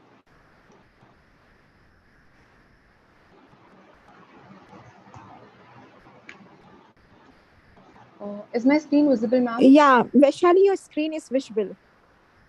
Okay. May I start? Yeah. Yes. Mohammed Gemini, a professor at the University of Tunis, once said, "The disability is not the problem. The accessibility is the problem." With this, a very good morning to everyone present here. I, Vaishali Bhagoli, student of BSc Physics Honours, second year, Maitri College, along with Dr. Poonam Juneja, Dr. Parul Yadav, and Dr. Mansi Dhingra, have studied and developed an automated hydroponic system. And I'm here today to give a presentation on the same. The topic of our presentation is Empowering People with Disabilities, Designing an Innovative and Sustainable Hydroponic System. As per 2011 census, the number of persons with disabilities in our country is approximately 2.21% of the total population. Despite various efforts, they face multiple forms of discrimination, especially in terms of employment opportunities. According to a survey conducted in 2018, agriculture sector contributed 17 to 18% to India's GDP. About 58% of India's population depend on agriculture for livelihood, but the proportion of PWDs in the agriculture sector is very low, traditional farming techniques being one of the reasons. So, as a firm step towards a positive-minded and inclusive society, traditional farming methods need to be replaced with modern and smart agriculture techniques. And hydroponic farming is one such solution. Now let's see what is hydroponic system. Hydroponics basically is the cultivation of plants entirely in water without the use of soil. So in hydroponics, we only need to take care of some water parameters like the electrical conductivity of water, the pH of water, temperature, water level, etc. Now, how is hydroponic system beneficial for the PWDs? The conventional system of agriculture requires a lot of physical strength for plowing, sowing, irrigation, etc. But in hydroponics, plants are cultivated in water, so no such physical strength is required. Moreover, we have developed an automated hydroponic system using different sensors to keep a check on various water parameters. So it is easily controlled even by PWDs, thus creating employment opportunities for them in the field of agriculture. Now comes what all tools we have used to create this automated system. IoT, that is Internet of Things, and cloud computing have played a very important role in our study as we have made use of Tinkercad software and Arduino. Arduino is the most basic component of our setup. It is basically a microcontroller board with several components embedded on it, like the digital pins, analog pins, USB connector, etc. We connected sensors like the temperature sensor, ultrasonic sensor, electrical conductivity sensor to these digital and analog pins. The microcontroller on the Arduino board is fed with a logic through the code we have written, and it instructs all these sensors to perform their respective tasks, collect the data, and revert back the data to the Arduino software. So this is the circuit of our automated system that we have designed on Tinkercad software for pre-examination of the circuit. It comprises of the main component, that is the Arduino, to which we have connected a temperature sensor to measure the temperature of water. Another component is the electrical conductivity sensing probe, which basically measures the resistance of water, and then our program calculates its electrical conductivity. The third sensor is the ultrasonic sensor, which measures the water level. Also, we have used some LEDs over here, which indicate the water level. Like if all the LEDs are glowing, it indicates that the water level is sufficiently high. And if none of the LEDs are glowing, it indicates that the water level is low, and so on. On the right-hand side, we can see the program that we have written, which instructs all these sensors to perform their respective tasks and collect the data. The data is then displayed on the serial monitor that we can see here. This data can be easily analyzed and further actions can be taken, like whether we want to increase or decrease the water temperature, or we need to add some extra nutrients to the water, and so on.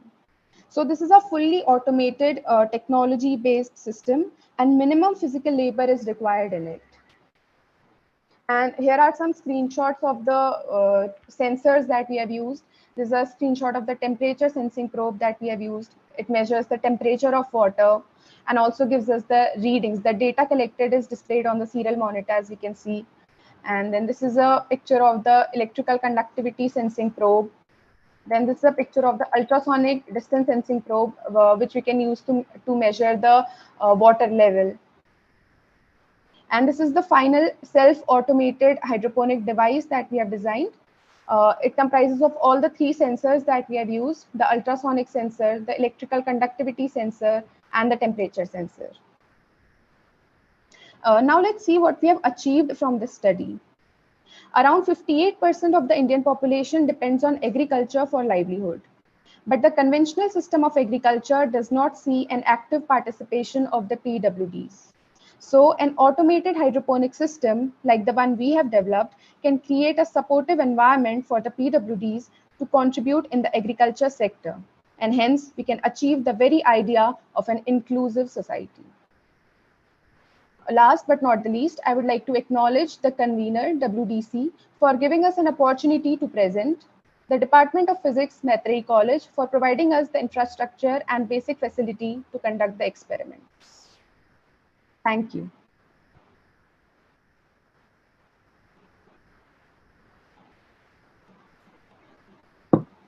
Thank you so much for that presentation, Ms. Vaishali. We see that a lot of substantial research has gone into that, and many congratulations for it. We will now move on to our next presenter, that is Ms. Astha Singh, who's also a research scholar from the Department of English, Banaras Hindu University. And the title of her presentation is Disability and Films, Portrayal of Disability Through the Eyes of Filmmaker. Do we have you with us, Astha? Nupur, I think Astha, Astha is not present here. Okay, sir. So we'll move to the next presenter for the session, that is Ms. Himani Vadhva, who's a postgraduate student at St. Stephen's College, Delhi University. Is Himani here? Yes, she is here, or she is now co-host. Okay, all right. So the title of Himani's presentation is Rescripting the Gaze, Envisioning Disability Through the Lens of Magical Realism. So here we have yet another interesting paper, and I'm sure we all are looking forward to it. So Himani, you may now begin your presentation. Hi, can you all see my screen? Yes, it's visible. Okay, so my presentation focuses on how disability is portrayed differently through different genre conventions and affect strategies, and how that changes meaning-making processes attached to the disability. And I do that by focusing on magic realism, which is hailed by and well acclaimed by post-colonial or feminist discourses and other marginalized discourses as a subversive mode that challenges status quo. Okay, so I begin. Disability makes us feel, and quite powerfully so. Perhaps that explains the widespread penetration of recurring figures in across different forms of cultural production, including literature, cinema, and media. While David Michel and Sharon Snyder explain this recurrence in literature through their concept of narrative prosthesis, which elucidates that disability forms a crutch upon which literary narratives lean on for their representational power, Ria Shini's conceptualization of emotional prosthesis extends their argument further to account for the exploitation of disability in narratives for affective impact. Consider the monsters who terrify, dwarfs who make you laugh, or the neurodivergent detective who evokes admiration, or the malevolent witch in fairy tales who ensures the pleasure of happy ending by her erasure. So, but despite all these figures across different literary and cultural productions, the role of disability in most genre fictions has been a functional one that has been exploited to accomplish varied genre effects such as pity, fear, disgust in the presumed normative audience. Bill Hughes studies these as hierarchizing emotions that reiterate the superiority of the able-bodied self who feels them against the inferiority of the disabled other who evokes them. In the complex affective encounter with disability, the able-bodied self denies the contingency and precariousness of his own ephemeral being by ontologically invalidating and othering the disabled as the anomalous, the monstrous, the defective, the strange, the alien. Salman Rushdie's Midnight's Children, however, complicates this distance between the abnormal and normal by constructing the narrative of the central protagonist in the realm of the supernormal. As a narrative mode that juxtaposes the fantastic in an everyday setting, magic realism induces a sense of aesthetic enchantment that facilitates an alternate conception of the world. Through a close textual reading of the novel, this presentation attempts to understand the politics of enchantment involved in using the genre as a unique voicing technique that unsettles the dominant monothetic perception of disability and accumulates varied polyphonic voices of the disabled.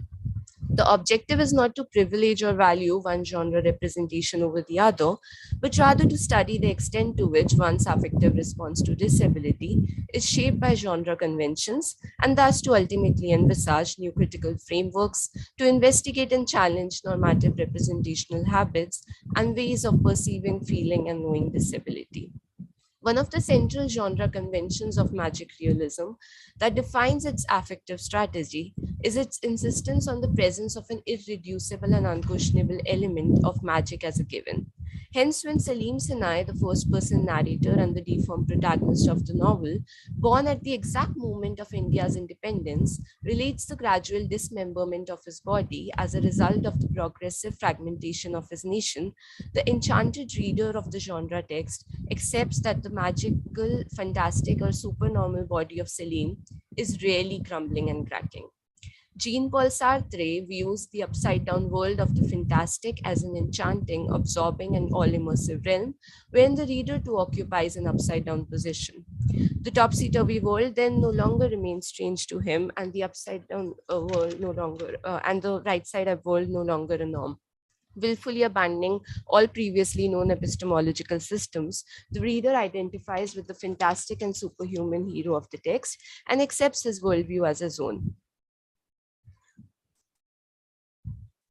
Rushdie's deployment of the disabled body as a site where significant historical events and processes are mapped out carries an affective thread that not only makes the distant socio-political and national event, but also a distant body felt by the reader in new proximity and immediacy. Recounting himself in terms of his cucumber nose, stained face, bandy legs, horn temples, monk's tonsure, finger loss, one bad ear, at multiple junctures of the novel, Salim establishes his deviant corporeality as the primary reason for his ostracization from his family, society, and ultimately nation. Leonard Davis in Crip Strike Back theorizes the nation of temporary able-bodiedness, which highlights the fiction of perfect, ideal, and stable corporeality that gives the non-disabled a semblance of power, identity, agency, and ontological comfort. Magic realism enables the puncturing of prevalent fictions for new ones, ultimately revising reality. The normative subject entering the textual world of magic realism can no longer perceive the spectacle of the disabled object with the hierarchizing emotions of fear, pity, or disgust as a phenomenon being other to him, but is moved to recognize the subject in the object and thus investigate and conceptualize the identity politics and meaning-making processes attached to corporeality.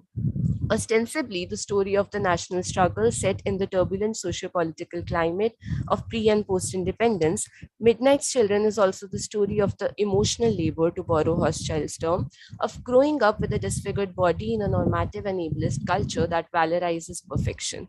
In the pursuit of making sense of what has happened and is happening to him, the frame narrative introduces the reader to a 31-year-old literally disintegrating Salim, who is racing against time to write the story of his life. As common in most fantasy narratives, the reader accompanies the hero in his quest, feeling and experiencing with him his triumphs and failures. To identify with Salim necessarily involves identification with his deformed bodily existence. Ostracized from his family and friends, Salim, through his telepathic powers, seeks a refuge in his connection to other Midnight's children born like him with magical bodies varying in function and appearance. The situatedness of his magical bodily experiences make them appear less as an excess than as a compensation for a lack. Similarly, Michelle and Snyder have studied the figure of super Crips in X-Men comic books who lead glorified existences despite their significant incapacities by simultaneously harboring extra-human compensatory abilities. The fact that the novel mythologizes the emergency sterilization drive to make such subservient extraordinary bodies the target of the state's eugenicist policies shows the denial of such existences in a homogenizing polity. Whether sub or superhuman, no form of alternative existence enables the reclamation of the humanity of the disabled. The novel thus ends with the literal annihilation of Salim, and with him an end to the possibilities of non-normative corporeality. Yet not quite. As noted by Felsky, aesthetic enchantment leads inexorably to ontological confusion. So, the reader's total absorption in Salim's magical realist narrative produces a wondrous effect, which in turn contributes towards a productive wondering about disability as reconstitutable. Salim's story invites the reader to reflect on the ways in which identity is written on body and disability as a lack is discursively created to negate the contingencies of one's corporeality. Then, as a reflexive route, the genre ultimately leads to reflect on how we feel about disability and feelings about disability feelings. Identifying with the disabled protagonist during the course of reading complicates the return to aversion and disavowal of disability after the book is closed. Thus, reflecting on normative representational habits and ways of reading, seeing, knowing, and feeling disability holds the transformative potential to rescript the normative gaze. As John Covelty writes, our artistic experiences over a period of time work on the structure of our imaginations and feelings, and therefore have long-term effects on the way in which we understand and respond to reality. I stop here. Thank you for your time. And I think my paper would elaborate more because this was very rushed. Thank you. Thank you so much, Himani. That presentation was well within time and quite interesting as well. I'm sure that... Nupur madam, एक अनुरोध है, जो प्रतिभागी आ रहे हैं उनसे कहिए कि अपना वीडियो भी ऑन कर लें ताकि बीच-बीच में जो टेक्निकल टीम है ना फोटो ले पाए. जी, ठीक है sir. So all the participants, as the announcement has just now been made, you are requested to turn on your videos when you are making your presentation. Yeah. So now we go ahead with the next paper for the session, that is by Dr. Anirudh Ojha, who is affiliated with the Department of Sanskrit, Maitri College. And Dr. Ojha's presentation title is Divyang. So Dr. Ojha का जो presentation है वो हिंदी में होगा और उसका हिंदी/संस्कृत उसका title है दिव्यांग मेधा कुमार दास का संस्कृत काव्य कौशल. डॉक्टर ओझा. इससे पहले ओझा जी शुरू करें, इस टॉपिक के बारे में बताना चाहूंगा. आप लोगों को जानकर आश्चर्य होगा कि ये कुमार दास बहुत पुराने संस्कृत के कवि हैं और किसी को ये पता नहीं कि दिव्यांग थे. तो बहुत बड़ा एक डिबेट है. एक परंपरा ये मानती है, दूसरी परंपरा बस एक क्लू हमें मिलता है कि दिव्यांग थे. ओझा जी ने बहुत गहराई से इस पे अध्ययन किया है और इन्होंने सिद्ध किया है कि ये कुमार दास जी मुख्यतः दिव्यांग थे और इनका जो काव्य कौशल उस दृष्टि से और बढ़ जाता है कि संस्कृत जैसे दुरूह शब्द जो विषय है उसमें उन्होंने कितना बढ़िया योगदान दिया है. तो प्रोफेसर ओझा, आपका स्वागत है. Over to you. सभी को नमस्कार. मैं इस त्रिदिवसीय प्रथम विश्व विकलांगता सम्मेलन के इस तकनीकी सत्र में संपलब्ध सभी सुधीजनों को सादर नमन करते हुए अपनी बात को रखने का अनुमति चाहता हूं और आयोजक मंडल के प्रति आभार प्रकट करता हूं. मेरा विषय है दिव्यांग मेधा कुमार दास का संस्कृत काव्य कौशल.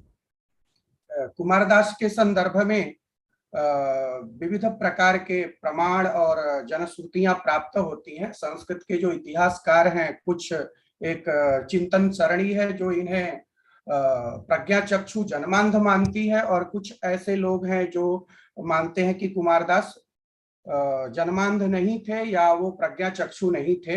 वो एक राजा थे और उन्होंने कवियों को अपने यहाँ रख करके और काव्य सृजन की प्रथा को आगे बढ़ाया था. लेकिन कुछ साक्ष्य ऐसे मुझे प्राप्त हुए हैं जिसके आधार पे हम ये कह सकते हैं, मैं ये आपके सामने कहने में अतिशयोक्ति नहीं होगी कि वो जन्मांध थे. कल हम जब बात कर रहे थे, कल हमारे की नोट स्पीकर जो थे मैथ्यू वर्गीस सर, उन्हीं के बाद से मैं अपनी बात को प्रारंभ करूंगा उन्होंने अपने अनुभव को शेयर करते हुए एक बात कही थी कि विकलांगता या जन्मांधता या जो कुछ भी है जिसको लेकर के समाज में एक धारणा है या व्यक्ति के अंदर एक धारणा बन जाती है कि मैं जन्मांध हूँ या मैं विकलांग हूँ, मैं ऐसा नहीं कर सकता, मैं वैसा नहीं कर सकता, मैं सामान्य व्यक्ति की तरह चल फिर नहीं सकता या सामान्य व्यक्ति की तरह उत्कर्ष नहीं कर सकता, ये जो धारणा है, ये धारणा मतलब कहीं न कहीं सर जो बात कर रहे थे अपने अनुभव की बात कि उनके पास मरीज आते हैं और वो अपनी बातें शेयर करते हैं, उस अनुभव के आधार पे वो ये बताना चाह रहे थे कि विकलांगता जो है वो मन की एक स्थिति है जिसमें आदमी अपने आप को असमर्थ बना लेता है, या परिवार के मन की वो स्थिति है जिसमें वो परिवार जो है उस व्यक्ति के प्रति अपने को असमर्थ समझ लेता है कि ये ऐसा नहीं कर सकता, वैसा नहीं कर सकता। उसी बात को, और अगर मन में दृढ़ इच्छा शक्ति है, संकल्प शक्ति है, तो जीवन के हर पहलू को प्राप्त कर सकता है, हर उत्कर्ष को अपने जीवन में समाहित कर सकता है, हर वो अनुपलब्ध जो विकास है या उत्कर्ष है उसको अंगीकार कर सकता है। ऐसा मैथ्यू वर्गीस कह रहे थे अपने अनुभव से कि विकलांगता शारीरिक नहीं अपितु एक मानसिक स्थिति है, मनोवैज्ञानिक स्थिति है, जो कि आदमी धारणा ऐसा बना लेता है अगर संकल्प शक्ति हो तो विकलांगता, दिव्यांगता या जन्मांधता ये कोई मायने नहीं रखता व्यक्ति विशेष के जीवन के लिए। उसी के साक्षात उदाहरण है हमारे विषय के कुमारदास। संस्कृत काव्य परंपरा, एक संस्कृत काव्य परंपरा में प्राचीन काल से, पौराणिक काल से लेकर के और अद्यावधि भी बहुत ऐसे विकलांग कवि हैं जिन्होंने संस्कृत जगत को, काव्य परंपरा को बहुविध योगदान प्रदान किया है। उसी में आते हैं ये जानकी हरण काव्य के रचयिता कुमारदास। कुमारदास के संदर्भ में ऐसी कि वो जन्मांध थे, इसके संदर्भ में एक बात मैं कोट करना चाहूंगा राजशेखर का काव्य मीमांसा से। काव्य मीमांसाकार जब पद और वाक्य का विवेचन कर रहे हैं अपने चौथे प्रकरण में, तो वो कहते हैं कि अप्रतिभस्य पदार्थ सार्थः परोक्षैव प्रतिभावतः पुनरअवश्यतोपि प्रत्यक्षैव यतो मेधादि विरुद्ध कुमार दाशादयो जन्मांधाः कवयः श्रूयन्ते इति। वो जनश्रुति और कुछ साक्ष्यों के आधार पर ऐसा मानते हैं कि मेधा, विरुद्ध, कुमारदास आदि जो है ये जन्मांध थे। और ये कवि कैसे थे, तो उनके संदर्भ में कि जन्मांध होते हुए एक कवि अपनी प्रतिभा से कैसे काव्य का सृजन करता है, उसके संदर्भ में राजशेखरकार कहते हैं, काव्य मीमांसाकार कहते हैं कि जिसमें प्रतिभा का अभाव है, अप्रतिभस्य पदार्थस्य अर्थः, जिसमें प्रतिभा का अभाव है उसके लिए प्रत्यक्ष वस्तु भी अप्रत्यक्ष के सदृश प्रतीत होती है। लेकिन जिस व्यक्ति के अंदर प्रतिभा है, जो प्रतिभावान व्यक्ति है, उसके लिए अप्रत्यक्ष अनुपलब्ध वस्तु भी प्रत्यक्ष के तरह और उपलब्ध्यमान के तरह प्रतीत होता है। ऐसा कुमारदास के संदर्भ में कोट करते हुए काव्य मीमांसाकार राजशेखर कहते हैं अपने काव्य मीमांसा में। और मैं इसी विषय को आधार बना करके कि जो विकलांगता के प्रति समाज का, राष्ट्र का या परिवार का जो धारणा है, उस धारणा को बदलने की आवश्यकता है। और व्यक्ति विशेष जिसके दुर्योग से या संयोग से, कहिए, मैं तो इसको संयोग ही मानता हूं कि ईश्वर का परम कृपा है, इसीलिए भारत सरकार ने पहले विकलांगता के जगह पे दिव्यांगता शब्द का प्रयोग किया कि वो दिव्य है, ईश्वर के दिया हुआ वो दिव्य शक्ति है जिसके चलते व्यक्ति अपने जीवन में जैसा चाहे वैसा उत्कर्ष कर सकता है। वो असमर्थ नहीं है, वो सामर्थ्य से युक्त है, दिव्य अंग से युक्त है, इसलिए दिव्यांगता शब्द का प्रयोग किया गया है। मैं अपने विषय पे आता हूँ, कुमारदास का संस्कृत काव्य कौशल। मैं थोड़ा सा कुमारदास के जीवन पे प्रकाश डालना चाहूंगा।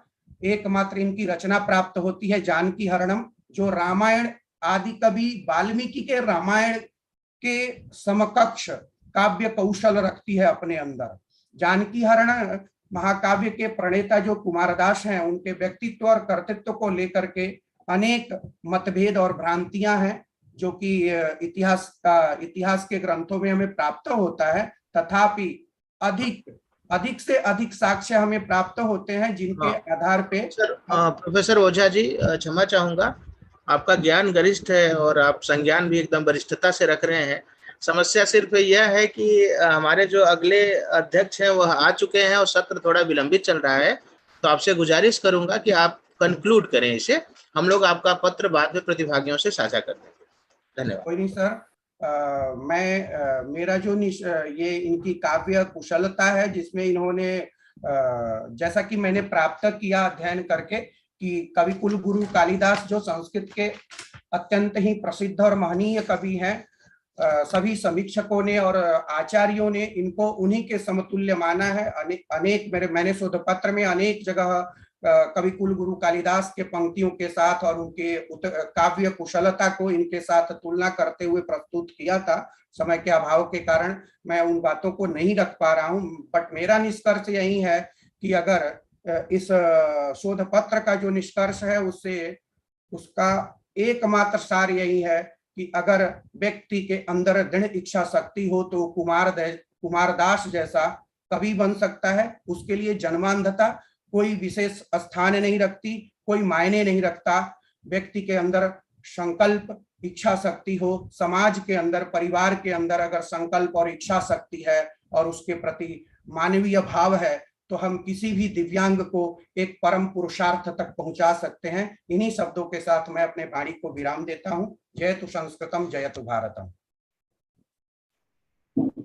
बहुत बहुत धन्यवाद डॉक्टर ओझा, आपकी प्रेजेंटेशन काफी अच्छी रही, आपने काफी अच्छी बातें हमारे साथ शेयर करी। अब हम now we'll move on to the last presentation for today's session, which is a paper that's jointly authored by Dr. Jay Prakash Mishra, who's a research associate at the Department of Liberal Arts, IIT Hyderabad, Dr. Shubha Ranganathan, who's an associate professor at the Department of Liberal Arts, IIT Hyderabad, Mr. S.V. Chetan, who's a PhD research scholar, again at the Department of Liberal Arts, IIT Hyderabad, and Dr. Bindu Lakshmi, who's an associate professor and chairperson at the Center. Nupur madam, मैं आपसे गुजारिश करना चाहता हूँ, संभवतः आप किसी अन्य पेज का अवलोकन कर रहे हैं। प्रमोद, ये प्रेजेंटेशन हमारा कल होना था। Okay. Due to Chetan's like whatever issue, there was some issues. So because he was he could only present one paper on time. Okay. So we kind of asked him to present today. Okay, no so issue. Let's listen to them. And the fourth presenter for this paper is Dr. Bindu Lakshmi, who's an associate professor, chairperson, Center for Women's Studies, TIS Mumbai. We have quite a stellar panel here, and we would the title of their presentation is Disability, Kinship and Care Networks in the Case of Autism Spectrum. I would request one of the presenters to please take over and start your presentation.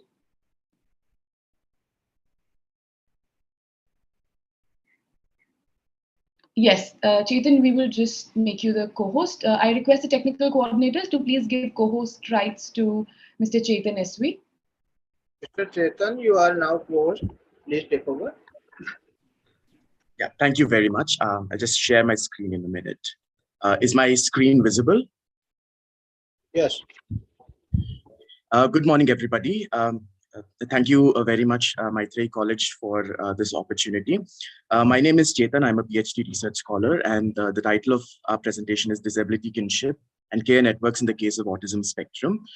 This is supposed to be presented by Dr. Jay Prakash Mishra. I'm presenting on his behalf.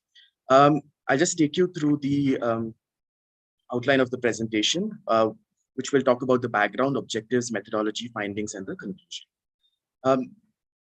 To give you a background, this is part of our ICSSR project called Disability and Family, the Autism Network during COVID-19. And we're presenting a part of this paper.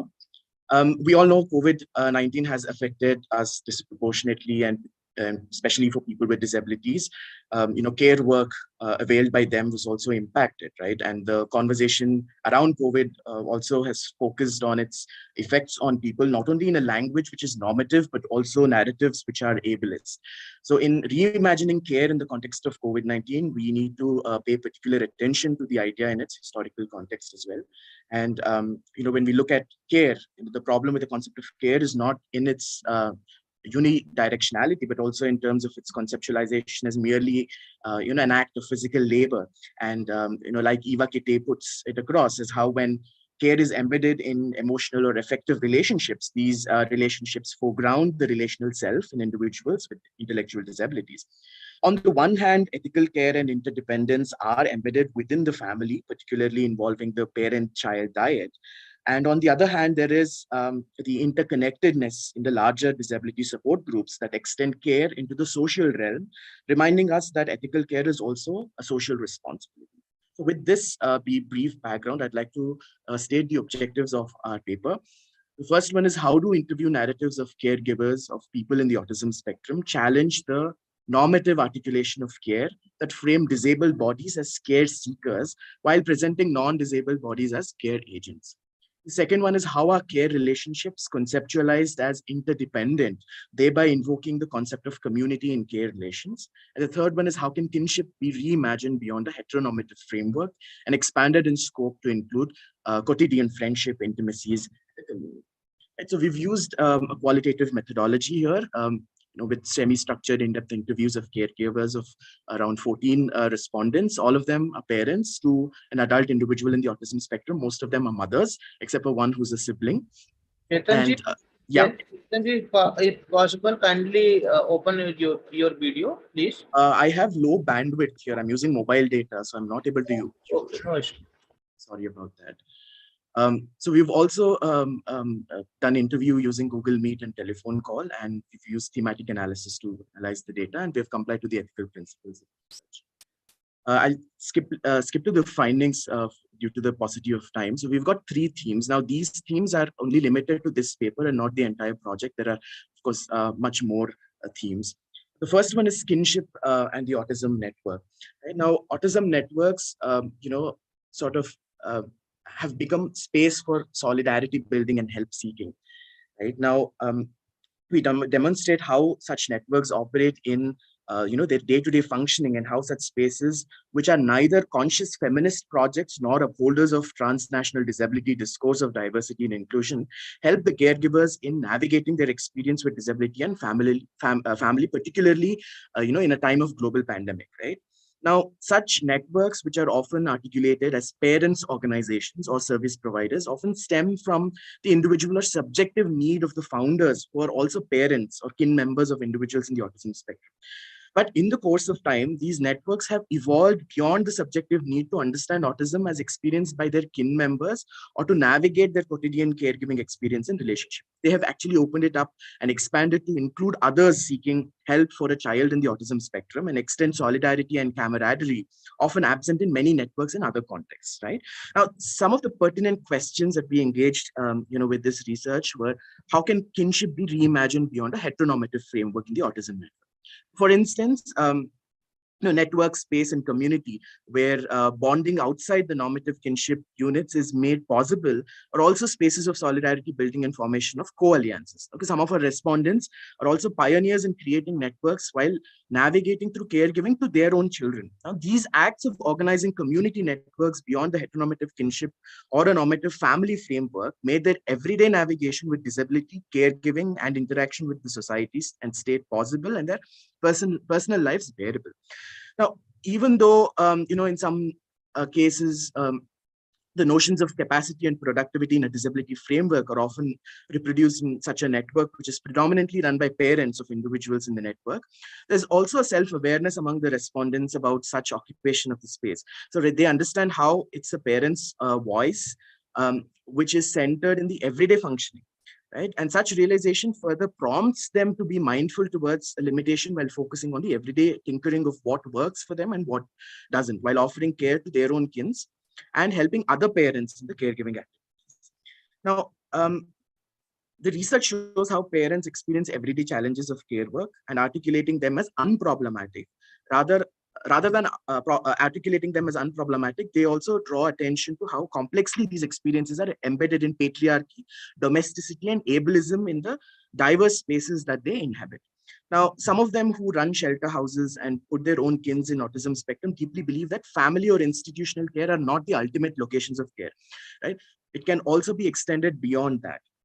We've seen examples of, how um, uh, they have been supported not only in terms of non-kins, like helps or domestic helps, therapists, educators, and people who are professionals. They're also often generously supported by neighbors, empathy of friends, and most importantly, the invincibility of solidarity that they receive in the fellow network members. Another important thing about this, the female caregivers, the gendered role of how the mothers are termed as exceptional mothers, and in this meaning making process, the acts of these mothers are also not shaking the normative discourses. The conscious attempt is not to challenge the ableism, but to negotiate the everyday practices of offering care while working with and against the state and other forms of oppressive social, legal and epistemic violence against people with disability. Another important aspect is where the people with disabilities, who are usually looked at as care receivers, were also caregivers in terms of them being able to offer care to their parents during COVID, who were affected by COVID. The next theme is informality of the network. Now, many of our respondents who are founding members of such networks and are intimately involved in running the network spoke to us in poignant narratives about how they're not driven by ideological abstractions of diversity, inclusion, or any other theoretical concepts, but rather they're more concerned and engaged with solving everyday problems of the people in the network. For example, when the first wave of COVID happened in India, they formed WhatsApp groups, of members, including therapists, doctors, and pharmacists in different locations around the country. And in that time, any kind of health emergency, there was, very prompt response from the members. Such everyday tinkering of care-related needs and the necessity to address them kept this network running and thriving. Informal kinship practices are often everyday practices of ethics of care, which help them solidify their social bonds. They're not members of a professional organization in the crude sense of the term availing resources and help. Rather, they have not only played crucial roles in formation of this network space, but also actively contribute in running of the network on an everyday basis. The quotidian act of running this network, of providing service to parents, their kids, have enabled them to seek and offer care in ways which are accessible and approachable. And in fact, the informality of the network and the relations therein is central to its strength. Now, such informality are often not about buzzwords like inclusion and diversity. Rather, it depends a lot on functionality. For example, what works and what doesn't in the lived experiences of these people involved in the autism care. Gender aspect in the informality is again very evident, even in the network, as most members are females, even though we spoke to a few male members whose presence are minimally felt in the network. Even though there is danger of perpetuating the notion of mothers as natural caregivers, the burden of caregiving has fallen on the women historically. And these activities that these women undertake in this network are also about building political solidarity. The next theme is a feminist reading of care in the autism network. Now, even though they do not necessarily call the network a feminist project, a reading of Saba Mahmood can be useful here. A feminist reading of care can be useful that recognizes and values these care practices while discussing it beyond a framework of exploitation and burden. In reality, the autism network, the caregivers, who are mostly women, are intimately involved with for decades in a feminist project, not in the sense of a Western secular, anti-capitalist one, rather something which is unique to the South Asian cultural context. Right. So I'll just conclude, given the paucity of time. Care relationships in this context are fraught, and such complexity, cannot be captured through the dichotomous framework of able-bodied caregivers and disabled care receivers. Secondly, the Autism Network was crucial in offering care during such critical time during COVID. It's an interesting site to understand care work. And we found that even though the network is not positioned as a feminist project, they not only offer emotional and material help, but also played a vital role in creating political solidarity. And they reiterate the fact that caregiving and solidarity building are quotidian acts performed through mundane everyday practices, further proving the informality of the network as one of its major strengths. Thank you so much. Thank you so much for that incredibly interesting presentation, Chetan. We also have another paper on caregivers today, and I'm sure that the two papers might speak to each other. Thanks a lot for that. Do we have any questions? Because we already have overshot the panel time. In case there are any questions, we can take them in the 5 minutes that we have at hand. Otherwise, we will move to our next session. If you have any questions, you might raise your hand or you may type them in the chat box. I guess, Nupur, we should move to the session. Okay. Right? Yeah. So I hand over it now to Dr. Pramod Kumar Singh. No. Just wait. Okay. Wait for 1 minute. I'm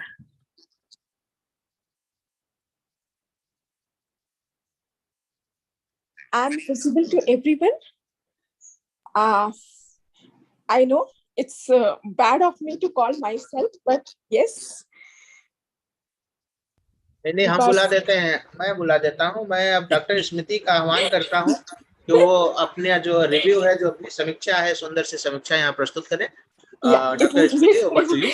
It is matter. It won't be long, but of course, I would like to give some comments to everyone. Like paper which I received about first paper was about queer and disability. Of course, queer comes in the disability sector now. In 21 disability which has been included, they are also there. And like all the disabled, of course, they are struggling with identity. The presentation on poem, there was some like factual mistake.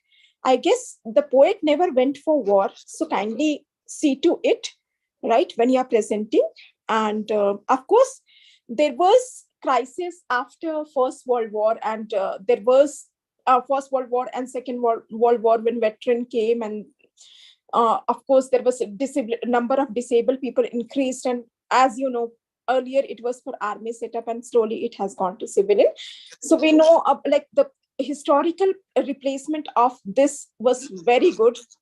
Of course, Ojha sir's paper was very interesting to me, and interesting बात ये है sir कि संस्कृत इतिहास, संस्कृत का जो साहित्य है वो उतने दिव्यांग लोगों को पेपर इसलिए मतलब इतने राइटर्स इसलिए निकल पाए क्योंकि पहले गुरु शिष्य परंपरा होती थी और चीजों को हमें मेमोराइज करना पड़ता था। जब हम चीजें याद रखते थे तो हम चीजें उस तरीके से प्रेजेंट कर पाते थे। I found interesting presentation about caregiver. Of course, we would be also presenting and about caregivers in all together. And of course, there is problem.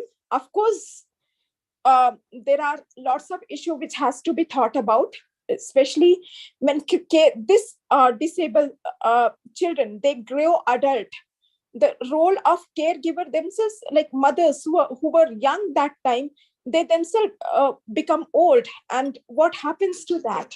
So that becomes little problematic, and you know, and we don't know actually how they would be taken care, because some of them cannot, you know, and there is no policy as such, and many a times those mothers are jobless, you know, and you know, because many educated people, they lose their jobs and their opportunities and their everything to take care of their disabled children, and that becomes problematic, and that becomes like frustration for mother,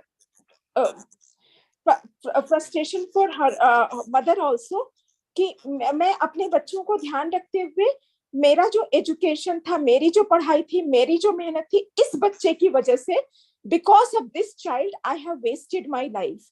So of course there is frustration, and there is no as such law which can define about caregivers' rights and their problems and whatever. So we would be talking about it more. And so of course during the COVID time there were many active institutions, NGOs, those who have taken care of their differently able fellows, neighbors and everyone, but still there were lots of problems. Anyways, thank you so much. I know that we should be giving chance, Vandita, to participants to ask question, but actually we are running short of time. Unfortunately, we are running short of time, and we gave chance, no question came. So we moved to next question. If you have any, then you can ask. बिल्कुल, एक प्रश्न हो सकता है, और जिन्होंने last में लिखा है मैं उनको अवसर दूंगा। वंदिता कर सकते हैं, और सबके तरफ से समाहित एक प्रश्न पूछ लीजिए। Thank you so much, everyone. Vandita Gautam. Yeah, Vandita, you can ask question. Can you give?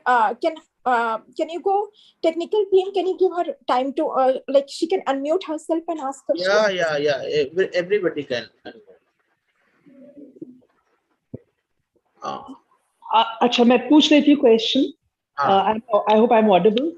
ये मैंने लिख दिया है उसको। वैसे मैं ये अंबिका जी से पूछ रही थी कि हमारे यहाँ जैसे क्वेयर ट्रेडिशनली जो क्वेयर्स जिनको हम कहते हैं, है ना, क्वेयर्स को, so these are, you know, if you look at Shiva, वो अर्धनारेश्वरी हैं। तो जब हम अर्धनारेश्वरी की बात करते हैं या हम क्वेयर की बात करते हैं, तो हम ऐसा क्यों है कि मॉडर्न इंडिया में, you know, we generally move everything out of focus and we focus on, you know, only the fact queer today, you know, the way they're treated is not respectable. So I would like Ambika to talk on this, or anyone else, you know, who talks about alternative sexuality could talk about it in the context of disability. Thank you. Okay. Presenter, is she present here? Can you answer her question? Yes, yes, I'm here. See, this is actually a valid question. Very nice question, Vandita ma'am, and thank you so much for asking it. See, what I feel the problem is not within the generation. It is rather being coming along, like. So No. the text have always been written in Sanskrit, right? And the present generation, we see we tend to read the translations of the Puranas or of the Vedas. We tend to read the translations. Now those translations has been the initial translations. I'm not talking about the contemporary ones. The initial translations were translated from the Westerners or English translators, and they might tend to skip the parts, and they selectively translated it, which actually to serve their own purpose of industrialization and everything. And that is how Kama Shastra become Kama Sutra.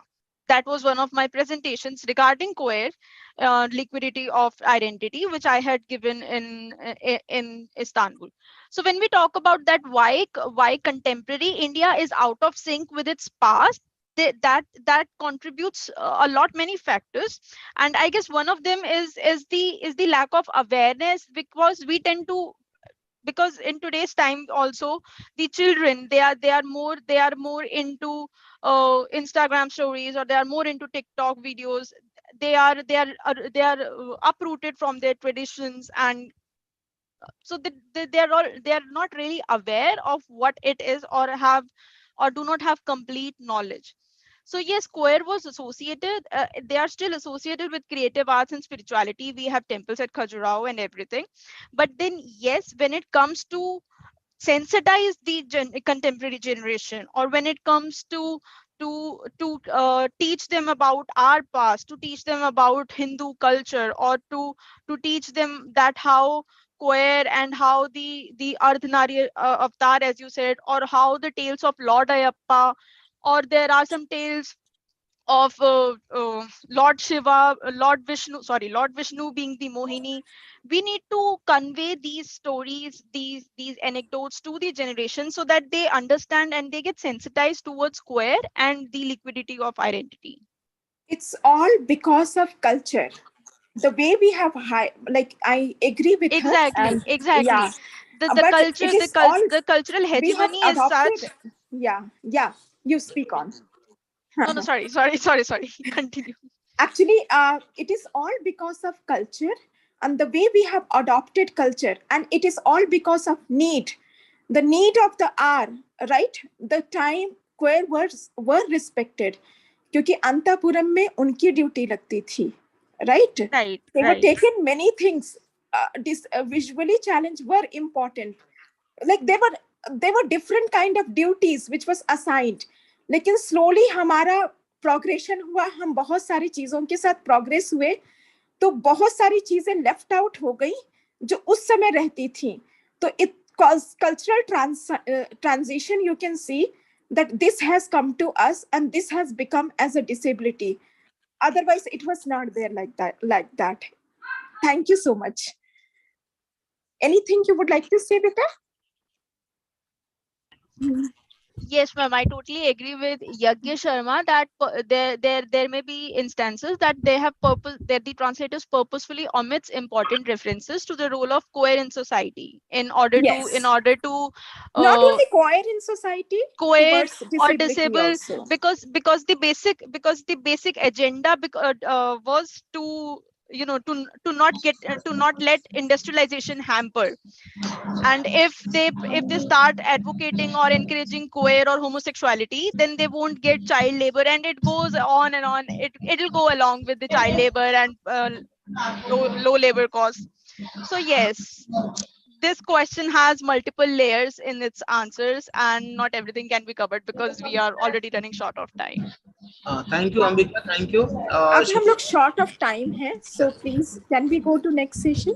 Thank you Smriti ma'am, बहुत बहुत धन्यवाद. आपने बहुत अच्छे ढंग से session को summarise किया और प्रश्न अच्छा था, उत्तर उससे भी अच्छा मिला है. मुझे उम्मीद है कि कुछ विषय ऐसे होते हैं जिनमें चर्चा पर चर्चा और भी अधिक आवश्यकता होती है. किसी सत्र में हम फिर जुड़ेंगे और इस पर विस्तार से चर्चा करेंगे. तो आज का ये जो सत्र था यहीं समाप्त होता है. अगले सत्र के जो हमारे अतिथि हैं अजय शर्मा जी आ चुके हैं. मैं यहाँ पे आप लोगों से गुजारिश करूंगा, आप लोग चाहें यहाँ बने रहें लेकिन 2 मिनट का ब्रेक ले सकते हैं.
जी, बहुत बहुत धन्यवाद और आप सभी का पुनः स्वागत है। जो हमारा अगला तकनीकी सत्र है टेक्निकल सेशन 3, इसमें आज हमारे साथ जुड़ रहे हैं मिस्टर अजय शर्मा, अजय कुमार शर्मा, और इस सत्र को रिव्यू करेंगे हमारे साथी डॉक्टर तेजेंद्र कुमार। तेजेंद्र जी, आप आ चुके हैं?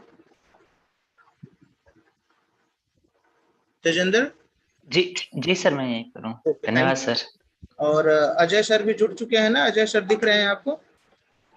हाँ, अजय सर। हाँ जी सर, जुड़ चुके हैं और कोस्ट भी। हाँ सर, जुड़ गया हूँ मैं। जी जी, बहुत बहुत धन्यवाद अजय सर। मैं आप प्रतिभागियों से बता दूं कि अजय सर आज पीएचडी का वाइवा लेने जा रहे हैं कहीं किसी अन्य विश्वविद्यालय में, ट्रेन में यात्रा कर रहे हैं। पीएचडी पर्पस से कुछ है इनका कार्य, उसके बावजूद इन्होंने अपने अति व्यस्ततम समय से हमें समय दिया है। इसके लिए मैं इनका अत्यंत शुक्रगुजार हूँ, इन्हें धन्यवाद देता हूँ।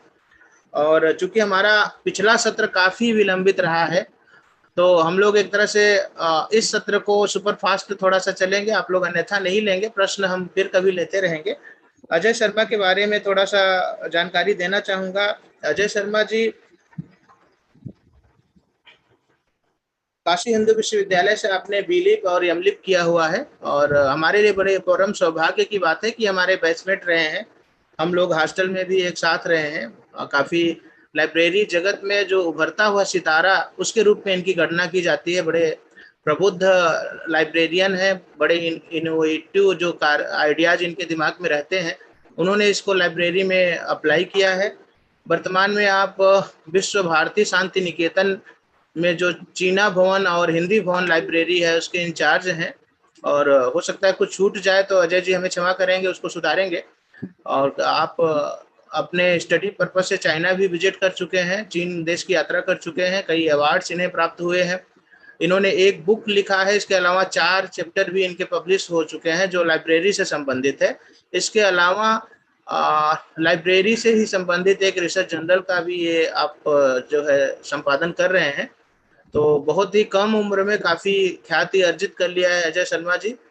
इनका मैं यहाँ स्वागत करता हूँ और प्रतिभागियों से निवेदन करता हूँ कि जिन प्रतिभागी को बुलाया जाए वो अपने आप को अपना वीडियो ऑन करेंगे, उन्हें को होस्टशिप दे दिया जाएगा और वीडियो ऑन करके अपना प्रेजेंटेशन देंगे, क्योंकि हमारी तकनीकी समिति जो है वो साथ साथ सबके फोटोग्राफ्स ले रहे हैं।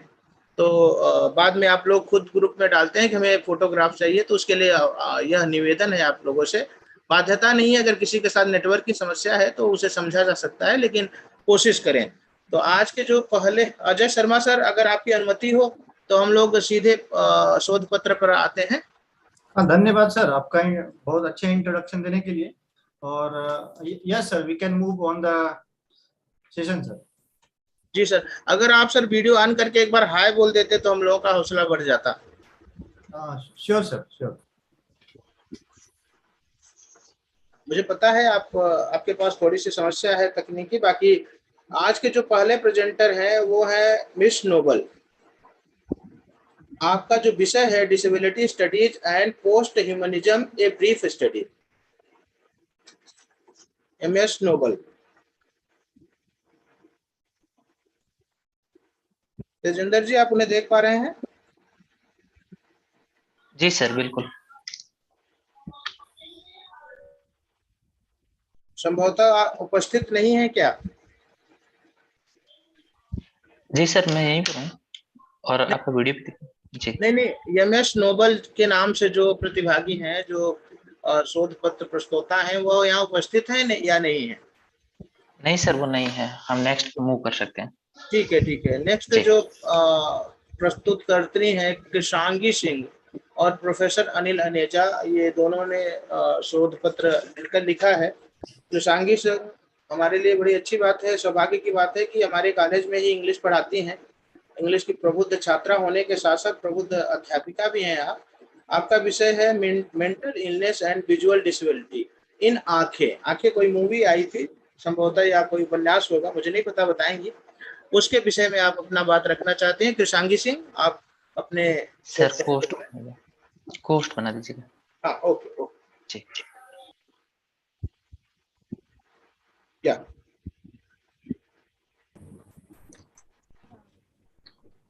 Good afternoon, everyone. It's a pleasure to be here today. Thank you, sir, for introducing me. As you all would have just heard my introduction, I'm a part of Maitrey College. I teach at the English department. And my presentation is on the analysis of mental disability and visual disability in the film Aankhein. It was released in early 2000s. It was the directorial debut of Mr. Vipul Shah, who has since gone on to make many crime films. This film essentially deals with two separate aspects. One is of disability and one is of crime. I will just start sharing my screen now so you can all see my presentation.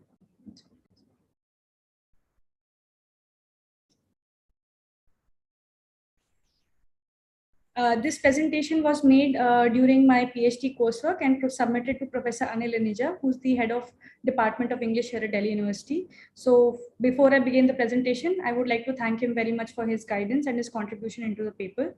And I'll start the paper now. So the title of the paper is Mental Illness and Visual Disability in the Film Aankhein. Cinema has an immensely powerful appeal on society. And that is especially true for Indian society, where the cinema industry is one of the most successful sectors in terms of revenue. The impact of Bollywood has been used to change people's perception about stereotypes and combat social injustices, as it offers a wider reach to the national audience, much of which may not be as willing to read about the issues or hear about them. Entertainment thus offers us a viable medium to send across a message that may otherwise seem too theoretical or academic and inaccessible to the general population who might not be familiar with the technical languages that we use in academia as such. In rethinking popular cinema towards newer frames of understanding, Professor Vimal Disanaike states how post-independent India looked towards cinema itself to raise awareness in public. In his paper, he states, the Nehru government funded Hindi films as early as in 1948, just 1 year after the independence, with the objective of disseminating the ideas of free Indian nation that possessed its own identity, free from the Western influence. Of course, we know since then Bollywood has moved in much more varied direction, especially post-liberalization, where of course government has very little regulation over what Bollywood produces. But over time, we have seen increased sensitivity towards how disability and mental illnesses are projected. However, this film that came in the early 2000s has taken a very different path in terms of how it deals with these two kinds of disability. Disability is a theme that has been portrayed in commercial Bollywood movies as a certain trope. A common representation of disability that we've all seen is of a helpless, visually disabled beggar who wanders in the city to find meals, or people who have nobody to look after them. They're often also represented as singers who perform in public areas. Another common trope is that of a disabled woman who cannot get married because of the stigma associated with a disability. Dr. Atanu Mohipatra notes in his paper Portrayal of Disability in Hindi Cinema, a study of emerging trends of differently abled. Portrayal of disability in film swings primarily between two extremes. Pity, fun, caricaturing, sympathy, and awesome heroism are at one end of the spectrum, while discrimination, coping up, emotional swings, and aspirations of the human souls are at the other end. And as we know, frequently we are unable to see the other end represented on the screen. In this paper, I aim to analyze the movie Aankhein, which focuses on the issue of disability and of crime. Aankhein was a film directed by Vipul Shah in 2002, and it was his debut film. The plot of the movie is that of a disgruntled bank manager called Vijay Singh Rajput, who's played by the actor Amitabh Bachchan, who is fired for being violent to his subordinates and decides to take revenge on the organization by planning the perfect bank heist, for which he decides to have three visually disabled men conduct the heist with the help of a teacher called Neha, who teaches at a visually disabled student school. So now we see that there are essentially two types of major disabilities shown in the film. First is that of blindness, which the lead characters, Vishwas, Ilyas, and Arjun suffer from. The second disability is, of course, of the character Vijay Singh Rajput, the bank manager, who is shown in the film to suffer from schizophrenia. However, we never see what kind of subtype of schizophrenia does he suffer from. It is mostly just used as a convenient excuse to make Rajput's violence reasoned with in the idea of mental illness. Then in fact, they don't ever really show that he's an aggrieved employee looking for revenge or maybe has some criminal personality. The movie itself begins with a scene where the bank management is holding a discussion about the character of Vijay Rajput's erratic behavior, his violent tendencies, how he behaves with subordinate employees. We see within the scene, the people are calling him insane, where one chairperson of the bank who's slightly more sensitized says he's not insane, but he's schizophrenic. So the movie does display some rudimentary sensitivity towards the idea of mental illness and does not label the character simply as a madman. They do try to provide a label to his illness. But as you go on with the film, you see that multiple characters go on to say, one cannot trust a mad person, we cannot work with him. Again, reinforcing the idea that mental illness is being equivalent to being a social pariah. J. Crimble and C. Kress in their paper, The Effects of TV and Film Exposure on Knowledge About and Attitudes Towards Mental Disorder, state that cinema often overemphasizes stereotypical negative attributes such as violence, aggression, and bizarre behavior, as well as rely on demeaning slang terms to refer to the mentally ill individuals. Like we see in this film, the person is frequently called as a madman. So we see within this film also, these certain characteristics are heightened over and over because for a screen viewing audience, they make more of a more attractive scene than to show the complexity of the mental illness as it exists within the individual. This is a common stigma that is attached with people who suffer from mental illnesses, that of violence, that they may harm others in a fit of rage. In their paper, Psychiatry and Cinema, What Can We Learn from the Magical Screen, Das and et al. State, to popularize psychiatric themes among viewers, filmmakers largely tend to focus on unipolar conflicts rather than taking an overall view. Such a unipolar portrayal of mental illness in cinema leaves out the multidimensional factors that make up the psychiatric disorders in exchange for a heightening cinematic experience which propagates certain popular myths attached to mental disorders, which of course would in return garner more attention from the audience itself. The use of schizophrenia itself, as it explains Vijay's crimes, is also weak. The director uses mental illness as a convenient excuse to justify the character's violence, greed, and criminal personality. The mental illness is mentioned maybe within the first 10 minutes of the film and then forgotten about without any remembrance or any development to the characterization of the illness. We never witness the character ever being consulted by a mental health professional, taking any medication. He's only seemed to shown as living in denial about the magnitude of the criminal actions he's committing. The disease Vijay has is also does not fully explain the behavior he displays.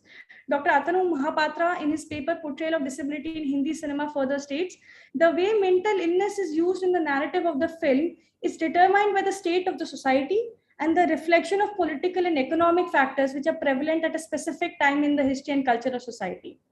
Cinema in general and Indian cinema in particular has a fantastic disconnection from reality, which is very true at this time when all the current laws regarding mental health awareness and physical disabilities were not in place. It is possible that the audience would also not have such a heightened awareness about what the director was trying to show over there. What we witness instead in this character is much closer to an antisocial personality disorder, which is defined as a personality disorder characterized by persistent antisocial, irresponsible, or criminal behavior, often impulsive or aggressive, with disregard for any harm or distress caused to other people. It is defined by the Diagnostic of Statistic Manuals of Mental Disorders, issue number 5. Schizophrenia, on the other hand, is defined as a chronic and severe mental disorder that affects how a person thinks, feels, and behaves. People with schizophrenia may seem like they have lost touch with reality.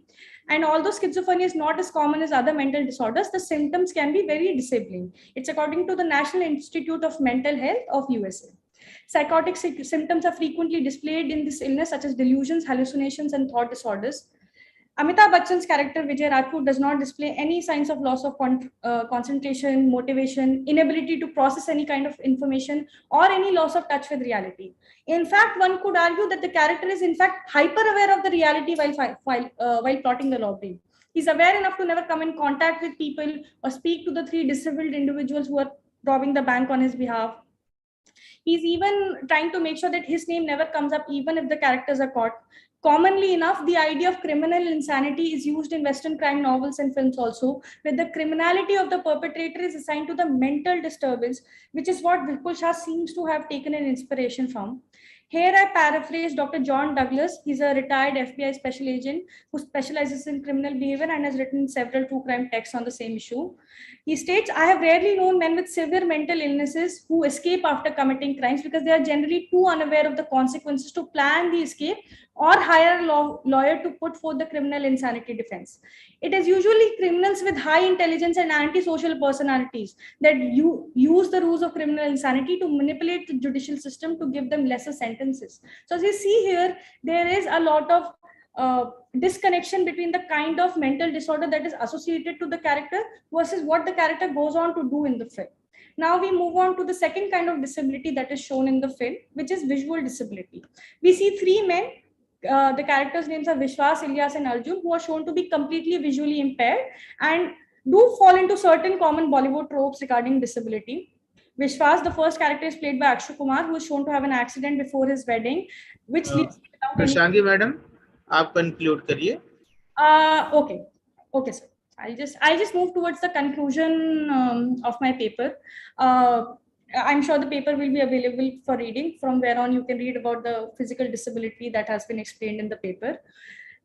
The movie does not do a justice to representation of what disability is like. The movie often tends to abandon the scope and limit of disability, and the major characters often suffer from, and they allow the characters to do actions that are highly improbable for them. We see these three characters who are visually disabled jumping on roofs, committing extremely difficult crimes in presence of people who could have possibly detected them. The character played by Sushmita Sen, whose name is Neha, who's a teacher who's teaching these visually disabled men how to move around in a populated environment, is probably the only character who seems to have some sort of understanding of the kind of disability she's working with, where she constantly negates Vijay Rajput's characters of having this robbery take place, as she understands that visual impairment does have certain facets that her teaching cannot in fact compensate for. The movie does provide an interesting take on what a man with antisocial personality is capable of, but it fails to consistently remain faithful to the illness and the disability it sets out to describe, and ends up conflating two separate kind of disorders, schizophrenia with a criminal personality disorder. I now stop my presentation. Thank you.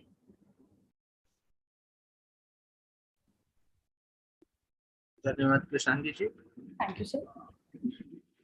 क्षमा चाहूंगा, बीच में मैं गलती से प्रेमचंद जी को miss कर दिया. प्रेमचंद जी अगर हमें सुन पा रहे हैं तो प्रेमचंद जी से गुजारिश है तो अपना शोध पत्र प्रस्तुत करें. आपका जो विषय है library facilities for persons with disabilities in academic library. Premchand ji, अगर आप हमें सुन पा रहे हैं.